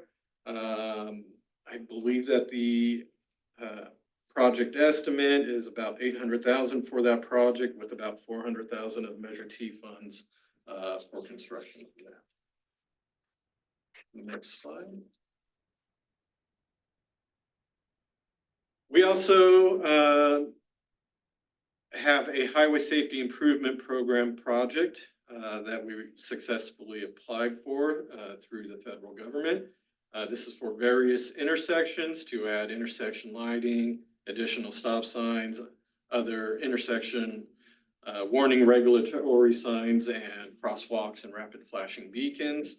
It's currently in design right now, and we estimate about $10,000 of Measure T ADA funds go into this project once we move forward. Next slide. That on there again? I swear I checked this before I sent it to you. Here, I how's that really one? did. There you How's go. 24? Yeah, Avenue 24 then. So Avenue 24 reconstruction project. This will be rehabilitation of Avenue 24 from State Route 99 to Chowchilla Boulevard. It's currently in design, and we expect that one to go out in 2025 for construction. And we are estimating about 100,000 of Measure T RTP funds for construction of that project. Then we're also in the process of purchasing a new CADX bus and using 30,000 of Measure T Transit Enhancement Program funds for that. And then this is just, I wanted to show some future projects that we have on our 5-year CIP program that have Measure T listed on it. And kind of goes back to what happens if Measure T doesn't pass again. Well, right now, we're going with an assumption that Measure T is going to pass. So we're showing it in our 5-year CIP lookout. But if that goes away, then several of those projects are either going to go away or be pushed out further. And we'll have to find funding sources elsewhere. And these are all projects that are, you know, would benefit the city uniquely. And so it's very important that we get this passed. And what this doesn't show is overall project cost, because what we're looking at is using those Measure T funds as a match for other grants, other programs. And so if that goes away, then that makes it harder to get. And I believe that's it. And so I'm happy to answer any questions that you may have. Turn it down. I have a question for you, Jason. Yes. Sorry. On the Robertson Clean California project, is that the one that you guys did the study for? Yes, Okay. So I was just bringing that up because I think it was. the maybe local something- road safety plan. Yeah, well, I mean, I guess in general, I think. Or no, their downtown corridor study. Right. Right, yeah. So, I mean, I was just asking the question because one thing I think it's good to point out is that some of these projects and getting these grant funds and these programs, you know, there are certain requirements and things and plans and studies that have to be done ahead of time that state and federal agencies want to see in order to be able to apply for those funds. You know, we can't walk in with a design scribble on a napkin and say, hey, we got an idea, can you fund this? There's a lot of stuff that goes into applying for these funding. And in some cases, you have to have a certain level of design even completed. You know, and all that takes funding up front to be able to do those things and be able to go after those programs. So, and I mean, from the county's perspective, we're seeing that more and more with federal and state agencies requiring studies, plans, mobility studies, you know, sustainable grants, and there's funding that they can give you for that. A lot of it requires you to match to it, but I think it's just, you know, it's important to highlight the fact that, you know, for road maintenance, it's pretty straightforward. We can figure out what we need to do based on our pavement management systems, but when we're talking about, you know, more, I guess, intricate projects or larger projects and going after some of these funding sources, there's a lot of stuff that has to be done up front in order to be able to apply for those funds and you know, get in the game, so to speak, including having that match, you know, from a local source. Yeah, no, it's a good point. As he stated, that what is it called? Clean California. We were able to get it because we used LPP competitive funds to do a study, a downtown corridor study, which identified potential improvements, which allowed us to put that in front of them. I mentioned the Highway Safety Improvement Program project that's in there as well. That's about a $600,000 project that we were awarded. It has its match as well. But in order to go for those funds, to apply for those funds, you have to have a local road safety plan. So we had to fund a local road safety plan before that. And then that's something that you have to update every, 3 to 4 years on those. And so in a couple more years, we're going to have to use, if we have it, Measure T funds or something to update that, so that way we can continue applying for those. But yeah, we've noticed that there's a lot of stuff you have to have, either 30% design or some study that's showing that a grant should go towards it. I have a question. On your two roundabouts, I know where the one is going off the freeway, but when you're going west, that roundabout, does that take out any businesses that are there now, or is there enough room to do that roundabout? At this point, no. They don't anticipate it affecting any businesses. There is one business that isn't currently operating on the, the northbound off-ramp. There's a property owner there where right-of-way acquisition is probably required. But we're still waiting on that from Caltrans. But currently there isn't a business operating.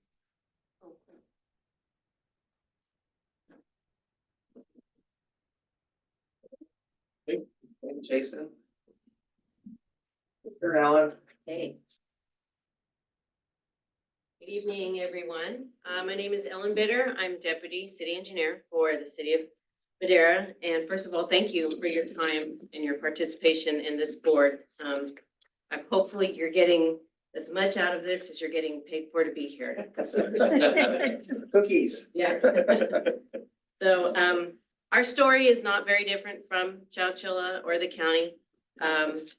And I echo and say ditto to a lot of what you heard from the other agencies tonight regarding our concerns going forward and future funding opportunities. I don't have a slide in my presentation regarding our PCI, our pavement scorecard, as you will, so I'll just give a verbal update.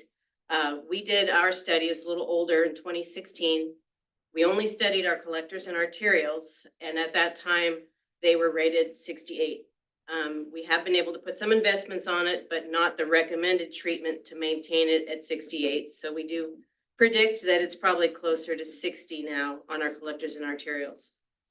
But I am reporting and happy to report that we are updating citywide all of our roads. We're going to be doing, we're selecting a consultant right now to evaluate every street, and we hope to have those results by summer. And so we'll have our rating of all of our streets, local, collector, and arterial, and we'll be using that information in further programming of Measure T and our other funding sources. Okay, so we'll go in.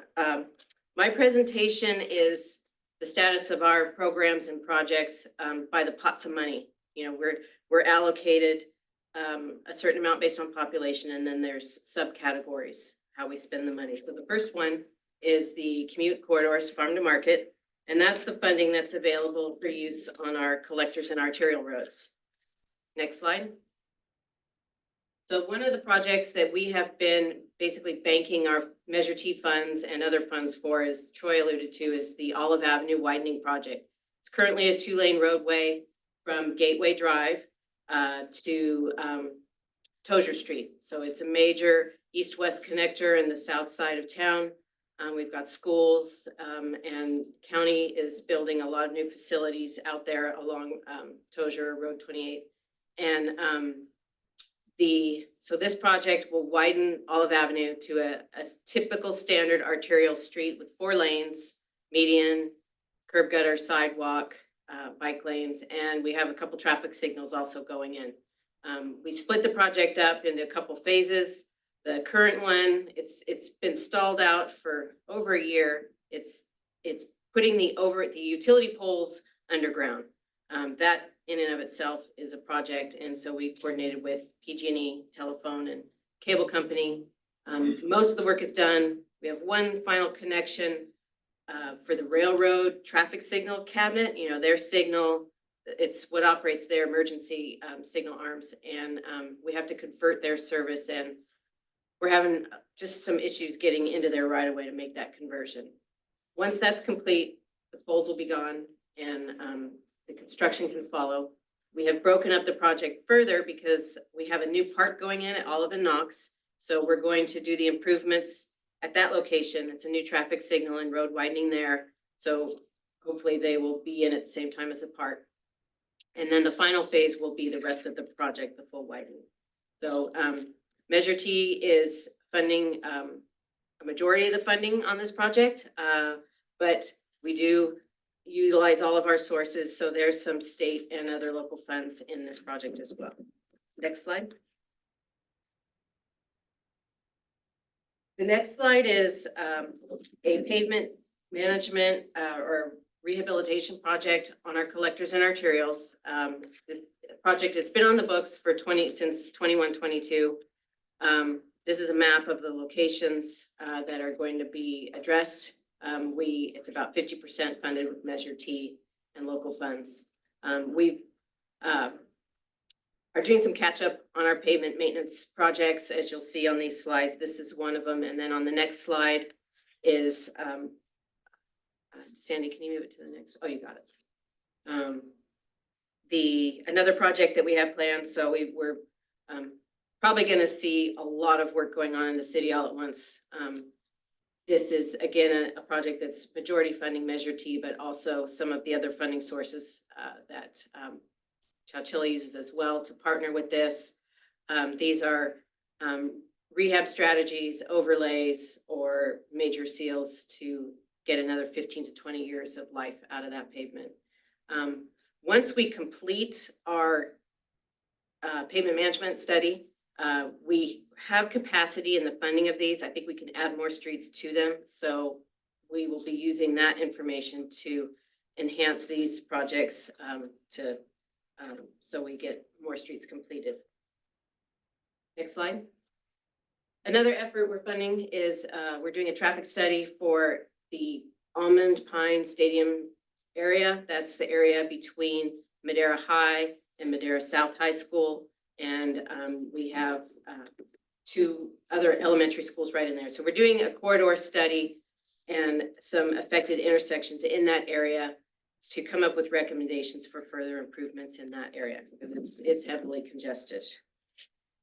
Next slide is matching funds for a traffic signal planned at D Street and South Street. We actually did advertise this project before the holidays. We have 3 signal projects in one package. Unfortunately, the scope or on one of the projects, the bids received far exceeded the funding. So unfortunately, we had to reject all the bids. This will be going out for bid again this spring. And so hopefully this one will move forward. Next slide. So the other next pot of money is Safe Routes to School and Jobs. And this is funding typically for the maintenance and rehab projects or programs. And then there's flexible funding within that for any transportation purpose identified in the measure. And but most often you see that just enhancing our maintenance projects and also for ADA accessibility enhancements and projects are in this pot. So this project that we call R80 is another maintenance project, but this focuses more on local streets. So we'll go in and do seals and other treatments on more of our local, either central business district or residential areas with this project. It says we hope to achieve 2.9 lane miles of resurfaced roadway with this one. Next slide. Measure T also is a large component of our annual operating budget, street operating budget. And so it's about 40%. And that's what we use to do some pavement safety striping and signing changes. And they are able to do pothole patching and their typical maintenance activities. So I'm kind of excited about this project when it gets going. We combined all of our funding that isn't allocated to any other project in Measure T in this pot of funds, and we've created one large project, 2.4 million. And our goal is to take the results from that pavement management study and, tell that consultant, okay, we've got $2.4 million for a project. Which streets should this go to? And that's what's going to make up this particular project. Maybe hopefully designed by the summer, and then maybe out to bid in the fall or the following spring. Next slide. So we've had to stretch our transportation dollars to help protect our investments. And so we're proposing to actually fund some storm drainage design studies and improvements. This is Howard Road. Last year, Just right here. that's right out of this building, that three-story building. So luckily we aren't getting that kind of rain today, but our road network took a beating with all the rains that we've had. And I do see a trend in some of the climate changes of these shorter but more intense storms. So we are getting this periodic flooding. And so we need to put in a system and improve our system so we can get that water off the roadway to create safer traveling and to prevent the deterioration of the pavement. So we're putting in the initial phase for design of the Howard Road improvements. I think, and the next slide is just another picture. That's at Howard and Pine Street. And that's where it's always a flooding issue because there is a pump station that you can see there that is undersized. It pumps into the irrigation district line that is too small to hold what comes. So that's why we need a new pipeline.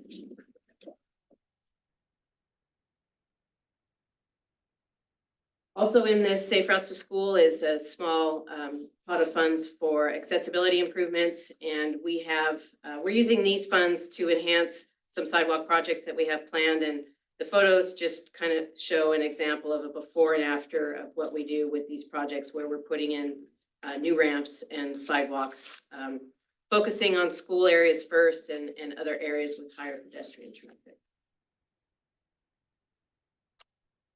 The next pot of funds, the environmental enhancement, we use these funds to partner grant funding that pave our alleyways because they are getting rid of the dust that's in our dirt alleys. And so that's the environmental enhancement. We've got a big project under construction right now. We've applied for more federal funding for more alleys. So hopefully that will keep going. And then we also partner these funds with our grants for our sidewalk projects as well. We don't have current Measure T funds going into transit at the moment. As you're aware, there was a lot of funding that came through because of COVID, and they did provide a lot of funding for transit systems. They wanted people to not have to, lose their transportation. So the cities were able to utilize those funds to supplement and subsidize a lot of the ridership and the activities. So at the moment, we're stockpiling those funds. We do have our bigger plans for our transit system, converting to electric vehicle as required. And so we see our Measure T funds going into those efforts. And that completes my presentation. If you have any questions. Any questions? Ellen, you said something about the pavement management study. Is that, maybe you mentioned it and I zoned out. Is that being updated and when will that be? And will that include the rest of the streets other than just arterials and connectors? Yes, we're in the consultant selection process right now. Hopefully we'll have a contract awarded in February, and it will include all of the city streets. Okay, thank you. Thank you.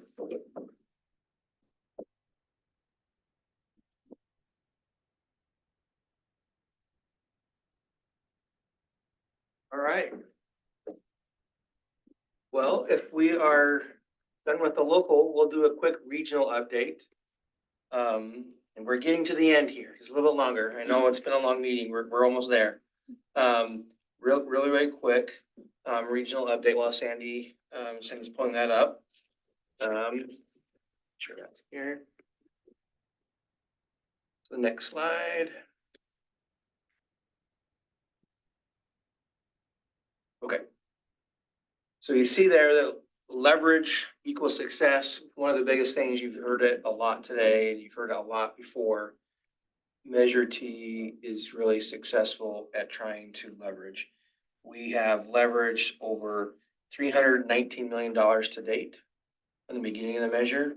And so you combine that with the 164 million that we've received to date, that's almost $500,000 in revenues for projects that otherwise we wouldn't have had without a measure T or a measure in place. And so that kind of paints the picture of how important it is for our community of our size.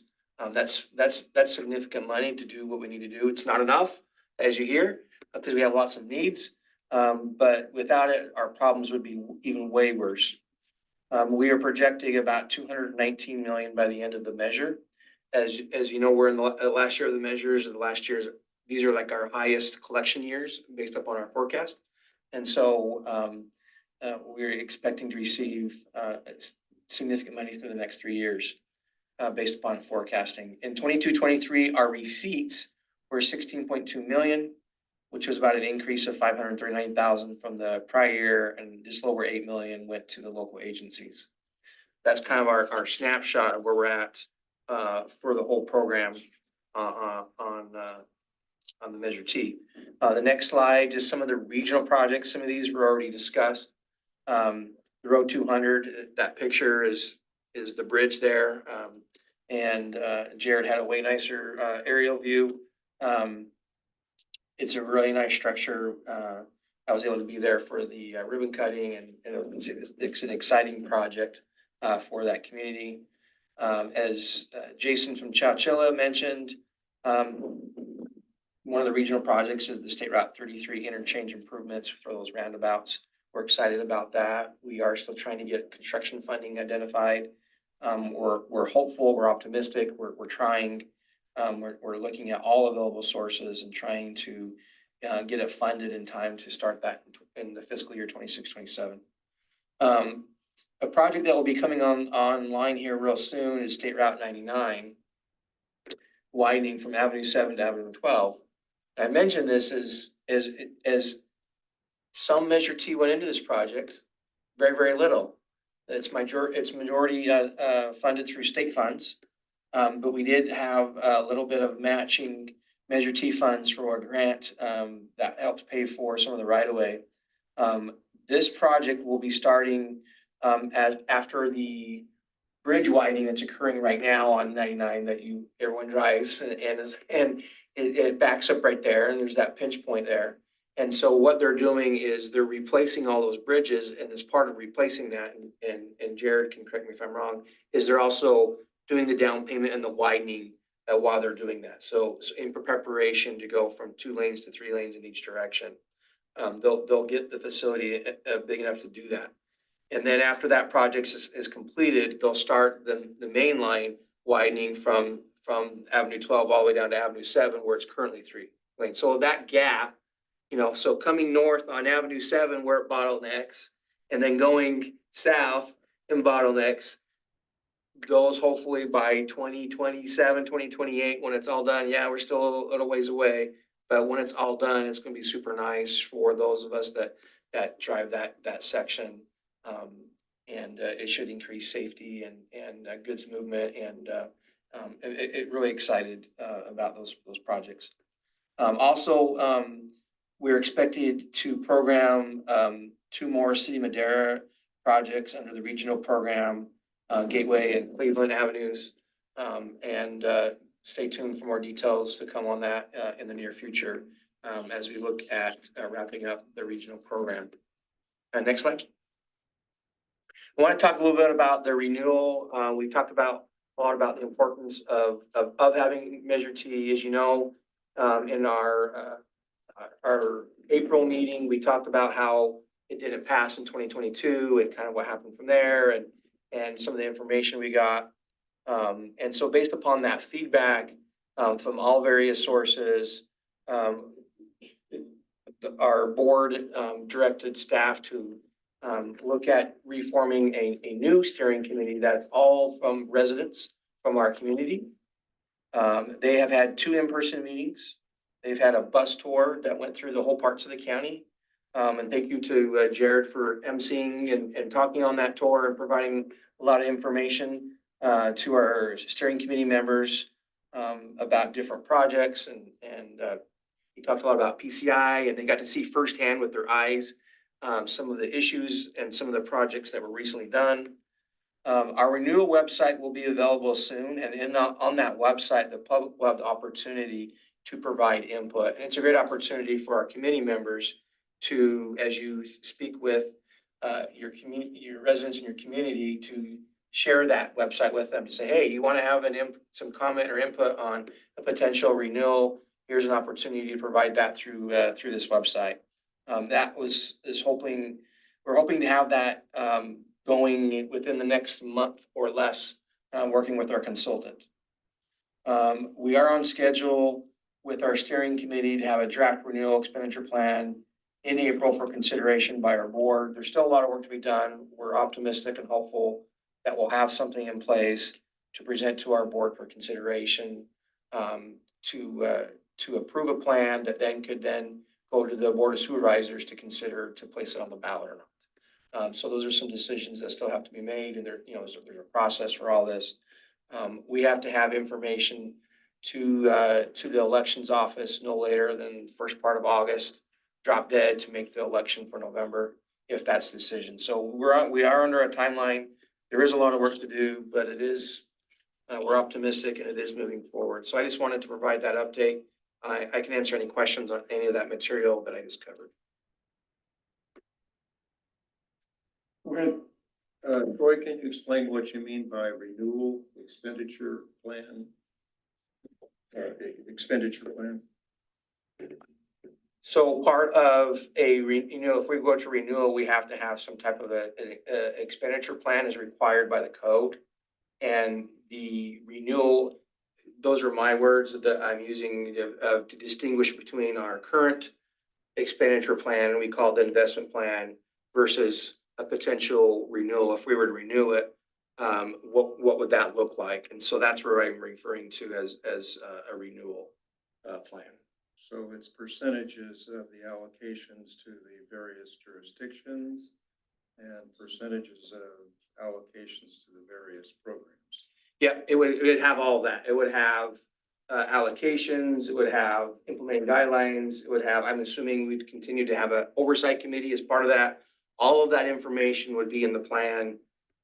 Just like we had in the 2022 effort, we had a plan with all those informations. We're assuming that it's going to look a little bit different. Some of the information might be the same and some of it will be way different. And that's the purpose of, and that's the job of the steering committee, is to highlight, it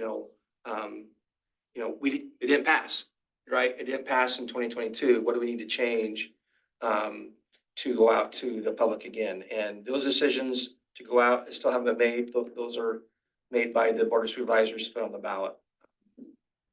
Hopefully that answered your question. Mr. Chair, April has a question. And stop sharing. Oh, okay. April? Yes. So is that like marketing? Is that what that is? The plan? Yes. So the plan is an actual document that highlights if we were to impose a tax, where does the money go? So we currently have a plan that tells you, and we talked about all those buckets of money, all those programs. If we were to go back out to the voters and say, hey, we want to extend this, what would that plan look like? Meaning, what buckets of money do we want? We can change it. And that's what the steering committee is looking at in having those discussions, is what does that look like? Okay. And this is going to be a website? So when I say the website will have information from the steering committee and what a potential expenditure plan could look like. And the public will have an opportunity to provide input, but also they're putting a tool, since you asked, they're putting a tool on there where the public can then allocate. They're going to give them like $100. what programs, how would you allocate the money? And the steering committee is doing all that kind of work amongst the committee, but then they're gonna allow the public from anyone to weigh in on that. What do they think? And it would be good, useful information to see what the public would support if we were to have a measure, how much of it should go into regional projects, how much of it should go into local streets and roads, how much of it should go to transit, how much could go to other modes and bicycle and sidewalk projects, how much of it could go to potential emergency preparedness and evacuation routes, how much of it could go to, you know, other miscellaneous, you know, electrification, there's all kinds of stuff, right? And so that's kind of what the website will have is information and a tool for the public to provide comment. Okay. And this will be separate from our current website where people can get information on, you know, plans and programs of the current measure. This new website would always be a potential renewal. So hopefully that answered your question. Sure. Okay. I just want to say before we get into the biggest thing of why you're here, the annual report, is why I say thank you. Thank you for being here. Thank you for volunteering your time. And as we go into the annual report, this is the meat and potatoes of your job of issuing this report. We've provided a sample based upon past years in your packet. And it is beefed up a little bit from prior years. We do want to suggest some additional language, actually, to add in there regarding what I referenced earlier in the delays this year. That because it is an anomaly, we were a little bit later in issuing this report, and because of the audits. And so if the committee members find that yes, we agree with that, we should put a sentence or two to address that, let's do that. We're happy to, we agree with that. We actually are suggesting that we do that, if you so choose. So I will leave it to you, Mr. Vice Chair, to have that discussion with your committee members on, this is your report. You can go with what's there. You can change it, edit it however you want. You can direct staff to work with the chair to finalize it. There's a lot of different ways to go about this. What was that labeled in? It should be the very last page in the packet.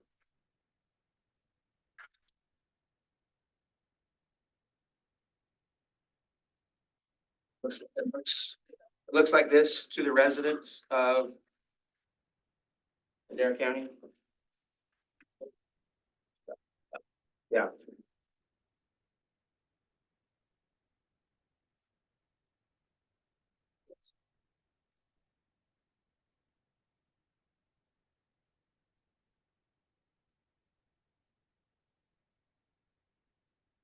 This is an action item.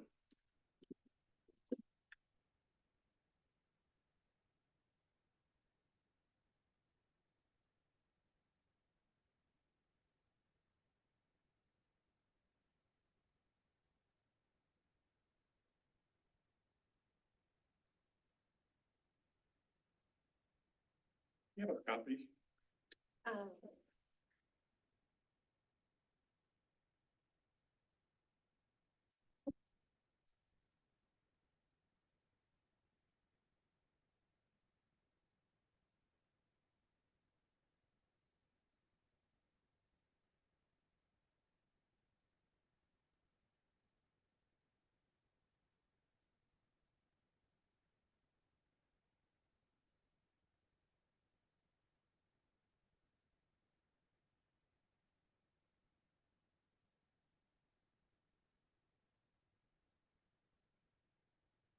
What was the recommendation you made to add to this report? So it would be, the recommendation is to add a sentence or two to address the delay in issuing this report because of the delay in having the audits completed.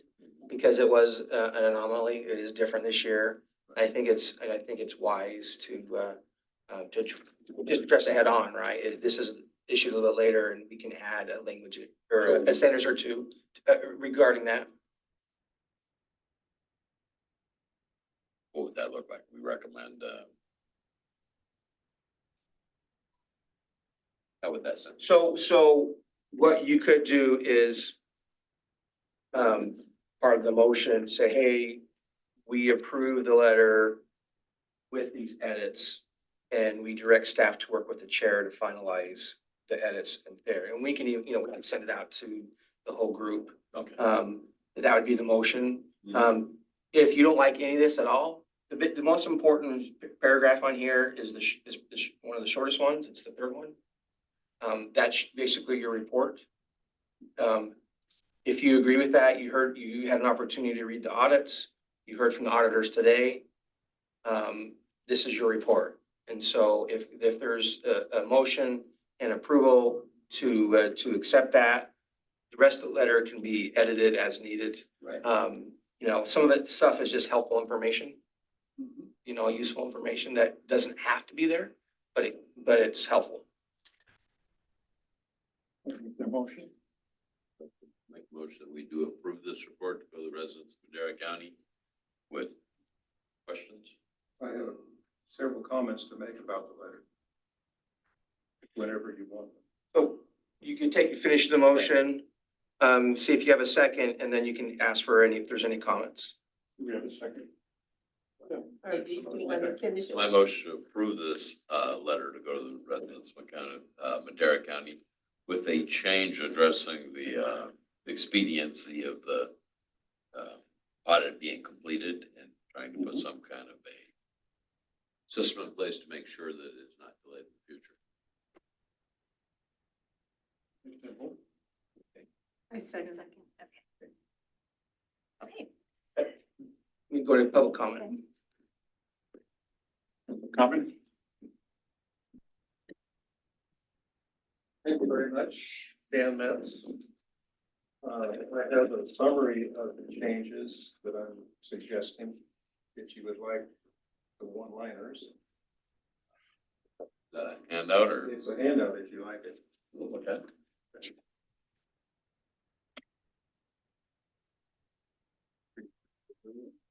Here's one.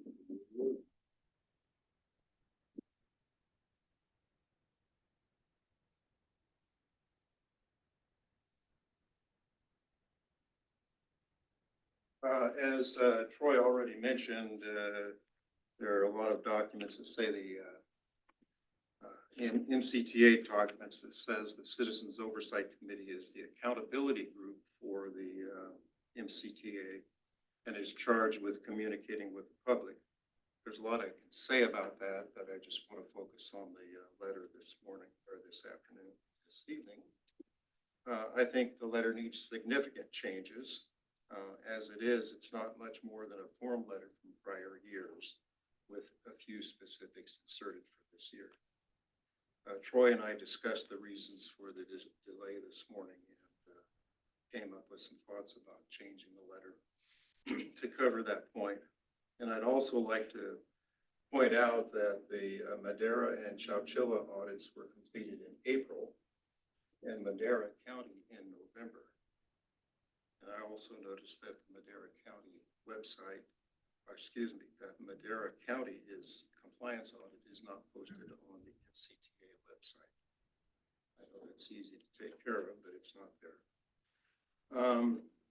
The audit letter pertaining to and sent to MCTA is dated January 12. It doesn't go last year. It doesn't go unnoticed. That's almost a year ago today. The letter says the revenues for the year is 15.97 million, but the sales tax receipts shown in the MCTA financial statement shows 15.72 million. That's a $250,000 difference. It's small in terms of percentages, but it is $250,000, and I see projects here for 250 or 80 or 90 or whatever. So that discrepancy needs to be resolved. The county supervisors claim that these are strict audits. In my opinion, $250,000 is not strict. That's pretty loose.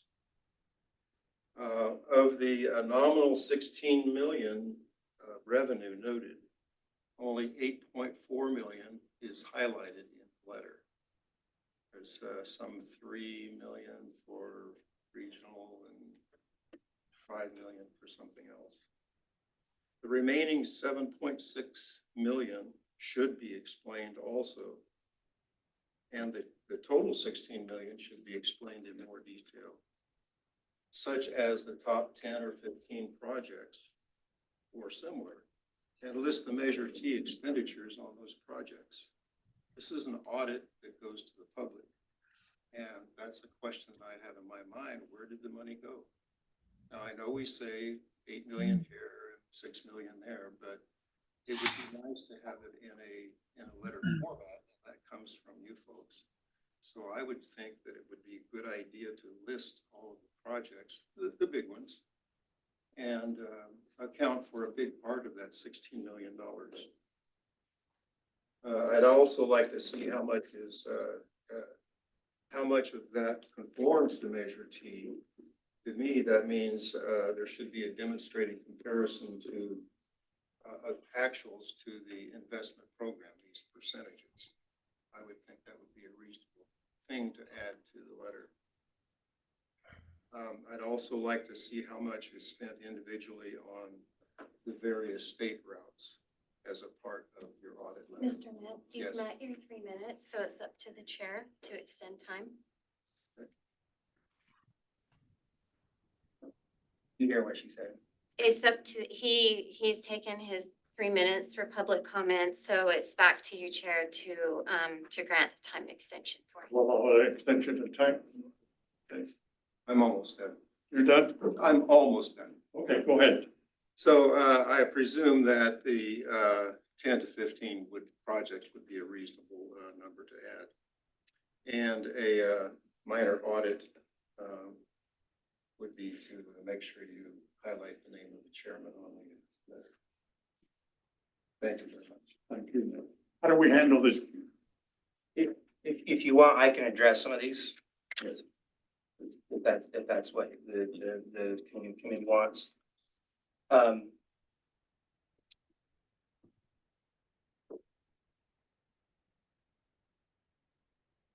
Citizens Oversight Committee, per the plan, is tasked with reviewing all this information and issuing the reports. Basically, their job is paragraph number 3, is to say, we reviewed everything, we concur or don't concur that revenues and expenditures have been presented according to the Measure T program, that they're in concurrence with that. You heard from the auditors today. They provided information regarding their audit reports, including compliance. And so we addressed the delay. So the MCTA was issued in January, but some of the agency's compliance audits were issued much later. And that's why we have the delay, and we're going to add language to address that because of an anomaly. So that one I don't necessarily have any issue with. The discrepancy on the numbers, we can double check that. Sometimes, receipts versus revenues is an accounting term. And so sometimes it's just what information are you presenting, in what format are you presenting it? Is it on an accrual basis, cash basis, modified accrual basis? These are all accounting terms. And so, if you want to revise the motion, part of the motion can be to double check the numbers, make sure the numbers are right. April, go ahead. I didn't want to interrupt. I was gonna wait. Oh, okay. Sorry. I'm almost done. Okay. And then the information is, there's 16 million of revenue, but there is only 8.4 million of expenditures. And the rest of the other money is being held for future projects. We can address that in here and add that language if we want to say, hey, because some of the information at the top is helpful information. And so how comprehensive a report do you want to issue? What we've typically done is publish this in the newspaper, place it on our website. We've put it in our agenda that goes to our board.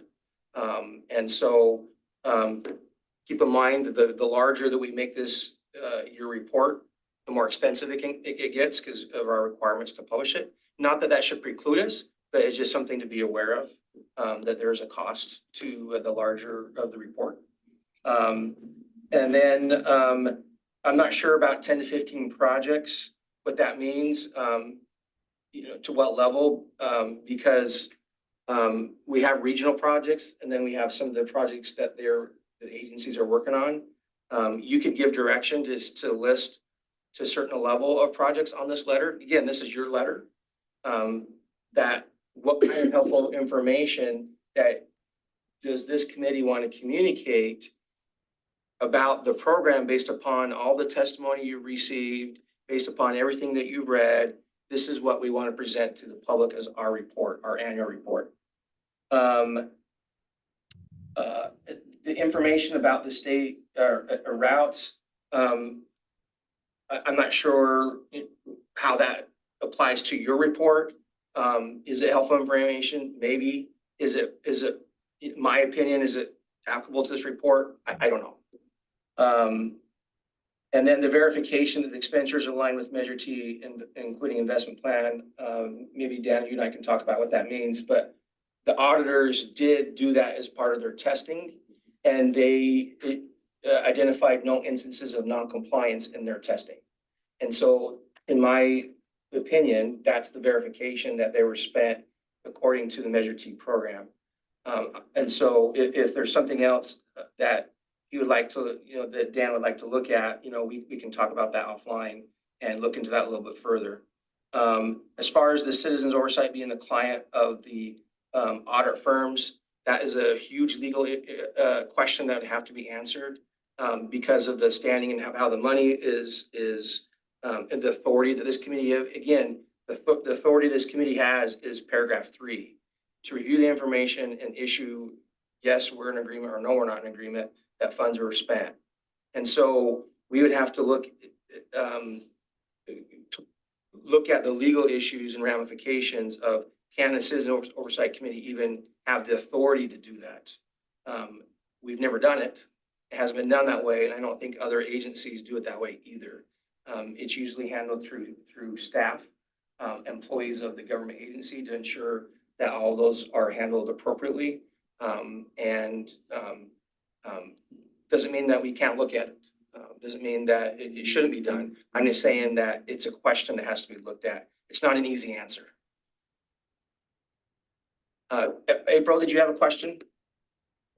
I do have a question. So you're saying that we have authority over paragraph 3, but the very first sentence says the Measure T Citizens Oversight Committee is pleased to announce the findings, and then it goes on to review those findings. So why is it that we only have authority over paragraph 3? What I mean is this: you have authority over the whole letter. So Okay.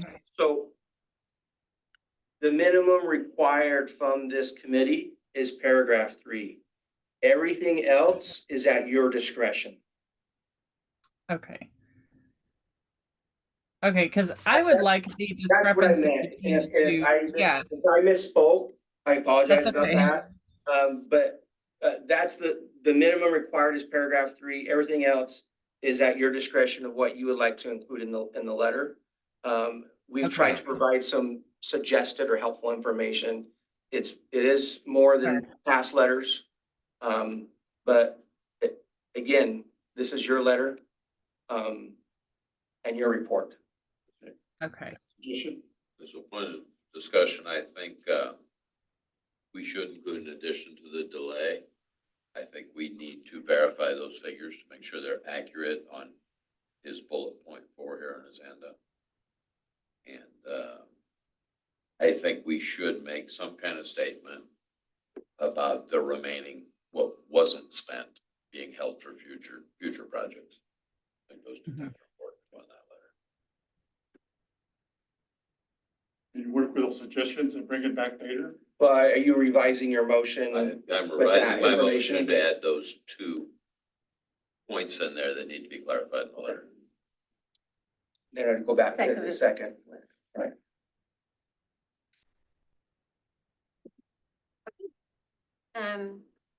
Want to take that so we can see it, April? Oh. Just stop share. You don't really There we need to see. go. There you are. They want to see your pretty face. Oh. Okay, so we have a motion from committee member Chapman, a second from committee member Gomes. We'll now take a vote. Committee member Gomes, Yes. committee member Chapman, Yes. committee member Molina, Yes. and vice chair Rodriguez.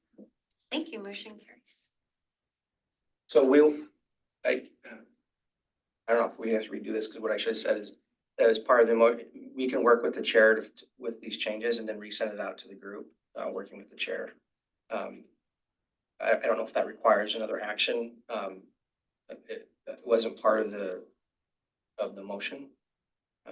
Yeah, I But think, we have done that before. right. So let's do it. Let's do another roll call on that. So we need a motion. Okay. So I do, want to amend the motion to, make sure another letter goes out to the chair to show all the changes, and the letter gets sent to all the members for approval. Do we have a second? Second. Okay, sorry, that's your job. Okay. I know, but I was waiting to make sure he was done before I. Okay, so committee member Gomes, Yes. committee member Chapman, Yes. committee member Molina, Yes. vice chair Rodriguez. Yes. Thank you, motion carries. Moving on. We're at the end here. Other items, which is proposed meeting schedule.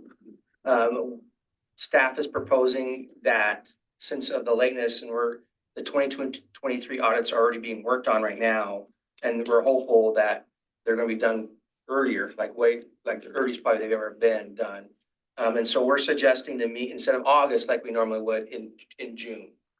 And so typically we meet the second Wednesday of the month, so that'd be June 12th.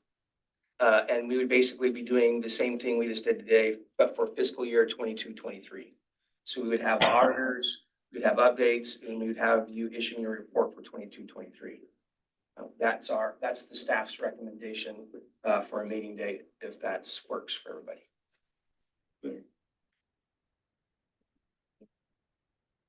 And then agenda items for next meeting, it's just like I said, updates,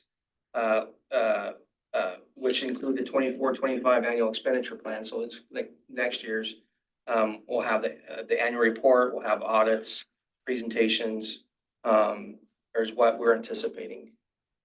Are there any other items? Nice. From- By them, And they could be, right? They could be done and have that information maybe available. So items from committee members. No. If April? we could expedite the 99 widening, that would be great. I'll tell Gavin Newsom.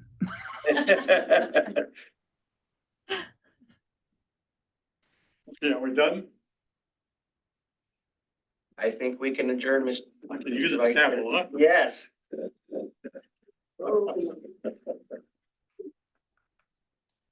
Thank you, April. Hey, thank you guys for letting me. I'm out of state, so sorry.